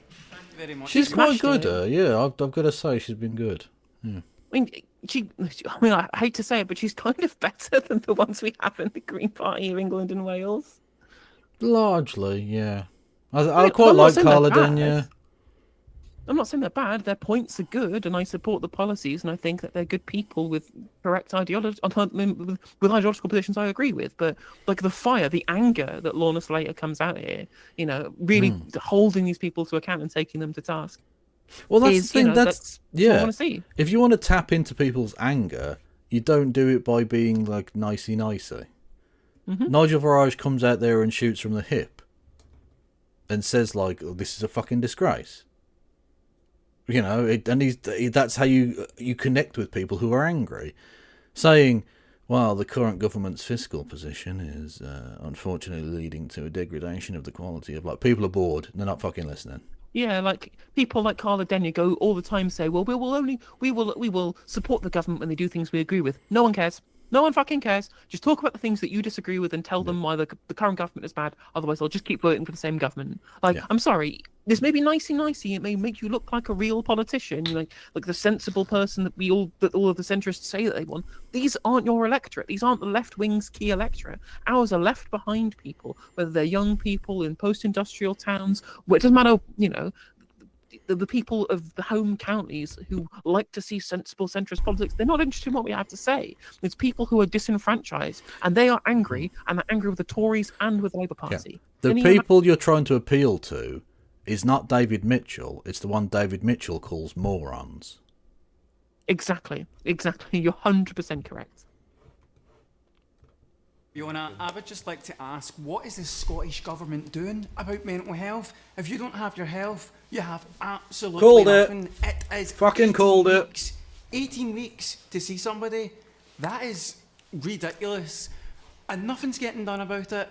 And nobody seems to... See, you say 18 weeks is bad, but in England it's literally just a number 8 on the side. It's infinity. You will never get you will never get mental health treatment in England ever. It just doesn't exist. Okay, briefly answer, then I must bring Alice in very, very terms quickly. of mental health, substantially more funding and a greater focus on mental health. It is also part of our commitment to prevention. So supporting people before they get to an acute stage. Are you committed to reducing this 18-week waiting absolutely. list? In terms of reducing the number of waiting time, the waiting list. Our commitment is to Patrick Harvey's not bad, to be honest, as well. Yeah, I from what I've seen of him, he seems okay. He's the Scottish Green leader, isn't he? I think, certainly in Holyrood. Yeah, I don't think it was his fourth right. Lorna was, but he was very good when he was on the show. And again, he deliberately and specifically made the case for progressive policy. Yeah, and he's got a bit of fire in the belly. Not in necessarily like a firebrand, shouty fucking way, but like, you just want someone with a bit of fucking gumption, just a bit of oomph, you know. They need when they need it as quickly as We'd possible. want just anyone who's like Pat McFadden needs to be removed. Not just because of his politics, but because like he's just he is the paving slabs to the road to hell, you know. He's just. I mean, and his head is it, right? His head is the paving slab. If only. Possible, Alex. It's impossible. Yeah, I mean, the NHS isn't just broken in Scotland, it's broken in England, it's broken in Wales, it's broken in Northern Ireland, which does suggest that perhaps it's the model of the NHS that may have... There something you to go. do with, Let's privatise. Woo! Get in the trash. Get in the trash. It's where you anything to do with belong. the amount of money that we've been spending with 15 years of austerity. Just a thought. Yeah. Because again, this was #1 in the world in 2010. I wonder what changed. Have you thought, friend, that in Minecraft you can jump into a threshing machine? Yeah, specifically in the video game Minecraft. Just in Minecraft, though, of course. Heaven forfend. But, you know, on Lorna's point about, you know, blaming all roads lead to Westminster and austerity, well, yes and no. The plain fact of the matter is that public spending in Scotland amounts to between 50 and 51% of GDP. That is 4 or 5 points higher than it is in the UK as a whole. So the claim that there has been austerity in Scotland over the last 15 years doesn't really stack up when cumulative levels of public spending are so high. The question is, why... You know, since public services are Hang on, austerity is relative. It's not an absolute and or. It's not like, well, your spending was higher, therefore that couldn't possibly be austerity. You would have to see what the spending was before, what it would have been had it continued to rise at the rate it was. Like, that's a really slippery nonsense point. Oh yeah, 100%. He's absolutely chatting a bunch of shit. And again, because the issue is a failure of fiscal policy broadly across the country that affects economic growth and affects economic activity everywhere. Of course, it has destroyed public services both north and south of the border. But in terms of how this affects how people consume within the economy, what it does to the economic confidence everywhere has affected productivity and growth and the strength of the economy more broadly everywhere. And that's like a macroeconomic failure as well as the microeconomic failure of what happens to those public services too. Did around 20% more per capita in Scotland than they are elsewhere in the UK. The question is, are outcomes 20% better? We have more Frequently- challenges in terms of frequently they are not. geography, islands, ferries. Sure, It's much that- harder to well, deliver public services in Scotland. Much more expensive. Yeah, it is more expensive to deliver public services in the Highlands and Islands and in Argyll, certainly, than it is elsewhere, but that doesn't account for the entire... Have you thought about building a big bridge? And then people could just drive to the not islands anymore. I'm taking a leaf from Boris Johnson's build a road to Northern Ireland bit. Very sensible, workable plan he had. But again, it's just Lorna Slater just absolutely bringing the beef and not allowing anybody to be the person to get the last word, right? She's taking people to task. And again, this is the fire we need to see from everyone else. Yeah. Or 80 bridges, exactly. You get a bridge, and you get a bridge. Every motherfucker gets a bridge. entirety of the difference in public spending, Scotland... No, some of it is that we pay our workers better. Well, that doesn't deliver better outcomes for patients, though, does it? Does paying nurses deliver better outcomes? Yes, it does. Than, say, buying more MRI scanners? Does paying doctors and nurses properly lead to better outcomes? Okay, but like also, I'd quite like doctors and nurses not to have to use food banks. And like this fixes the retention problem, which does lead to better outcomes for patients. And we know that there's getting better outcomes for patients because Scotland is doing better than England. Yeah, does it serve the interest of the people of Scotland if a nurse is working in Scotland as opposed to Canada? Yep. Or indeed, if more people are moving from England to Scotland to work in the NHS. Yeah, or just not stopping working in the healthcare industry at all. Because they True. can earn just as much working in a fucking, I don't know, a fish cannery. You know. But And not in then- Grangemouth. Ayo! Not in Grangemouth, no, to be fair. No. But apparently they are opening an office. So It's just the GB Energy investment bonanza of those very small number of office jobs at their public equity company. Nice. Comes, I'd love the doctor to answer that question. But we do have a bigger workforce. We have more doctors and nurses, not just in the NHS in Scotland, but in the NHS across the UK than was the case in 2019 before COVID. And yet fewer operations and fewer procedures are being carried out across the UK than was the case in 2019, which suggests it's not just a staffing problem. Okay. But that's okay, because apparently you got your lobotomy. So that's nice. I mean, I wonder what it is per capita. Does anyone have a per capita number on the number of healthcare workers before the pandemic and afterwards? And also, can you also just, on a point there was a fucking pandemic.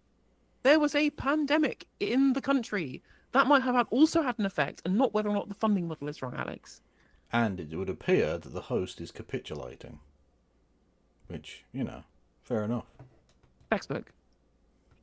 I'm going to end it there. Well, I didn't expect a suicide note. Jesus. Anyway, on that bombshell. Well, that was fun. It was actually better than some weeks. Fuck me. There was some good points made. Even the right-wing shithead made some good points at the start. Well, I think we got broadly some actual good discussion there. Like, it wasn't particularly, there wasn't like some clippable, amazing moment where somebody got donked on super hard. But I feel like both the Scottish politicians and the Scottish audience had far more interesting, nuanced, and relevant answers to the questions rather than just bluster, which was, I thought that was Which is why they only go there once every 6 months. Yeah, which is, again, better than it's better than the usual fare that you get from Question Time. So, pick up on us later. True. The surfs are going on YouTube, and that's it. Oh, just scared the shit out of me again. For the last time. Fucking shitting bollocks, man. And I can't. Can I even? Oh, hang on. I now have to go to super chats. Thank you to. Hang on. Andreas, who said. Hang on, it's cut off. Why is it cut off? Oh, no, there we go. Has Scotland done anything good for Scotland late? Sorry, has the SNP done anything good for Scotland lately? It's honestly, it's too late in the show to get into it. Yes and no. I don't know. Yeah, it's been mixed. Like, there's been some things they've done good. Again, the bus pass stuff was from the Beat House agreement, and they've got moreover, they were the ones who solved like train strikes and doctor strikes before any other administration in the country. Again, they have continued to invest in things like the water industry that have been underinvested elsewhere. They've changed council tax rules, so they've upped the council tax on second homes to free up residential properties for first-time buyers. They have ended right to buy. They have increased investment into more social housing. Like, there's a bunch of good things that they've done. I don't think they've gone far enough, but they've been relatively competent in a way that Westminster and parties just haven't been. Fair enough. Yes. Where are you reading into on Twitch? Sorry. I haven't. I don't know. Who's going on Twitch? I mean, I went to the serves on YouTube, so we could just do that. Do the serves both places? Yeah, that sounds good to me. I'm removing the alert. No, I am. I can't fucking put up with this. I've got I'm fucking on edge now. The serves. Right. Thank you, everybody. I'll be back tomorrow with Christy. At the earlier time, so we're starting at 6 p.m. UK time, which is 7 p.m. Central European or 1 p.m. East Coast Americano. No, I'll be streaming. I'm doing a bonus stream, so I didn't stream on Tuesday, and I'll be streaming out about 2 p.m. so I can raid into you. Nice. Okie dokie. So you can have an entire day, basically, of whatever this show is, but separated. Absolutely. So everyone go and follow KF Logan 1875 over on Twitch and Ploppy111 over on YouTube. Everyone go and follow No Justice MTG and all of the platforms immediately. Do it, and also take care and stay safe, and of course, Free Palestine. Free Palestine from the river to the sea. Bye.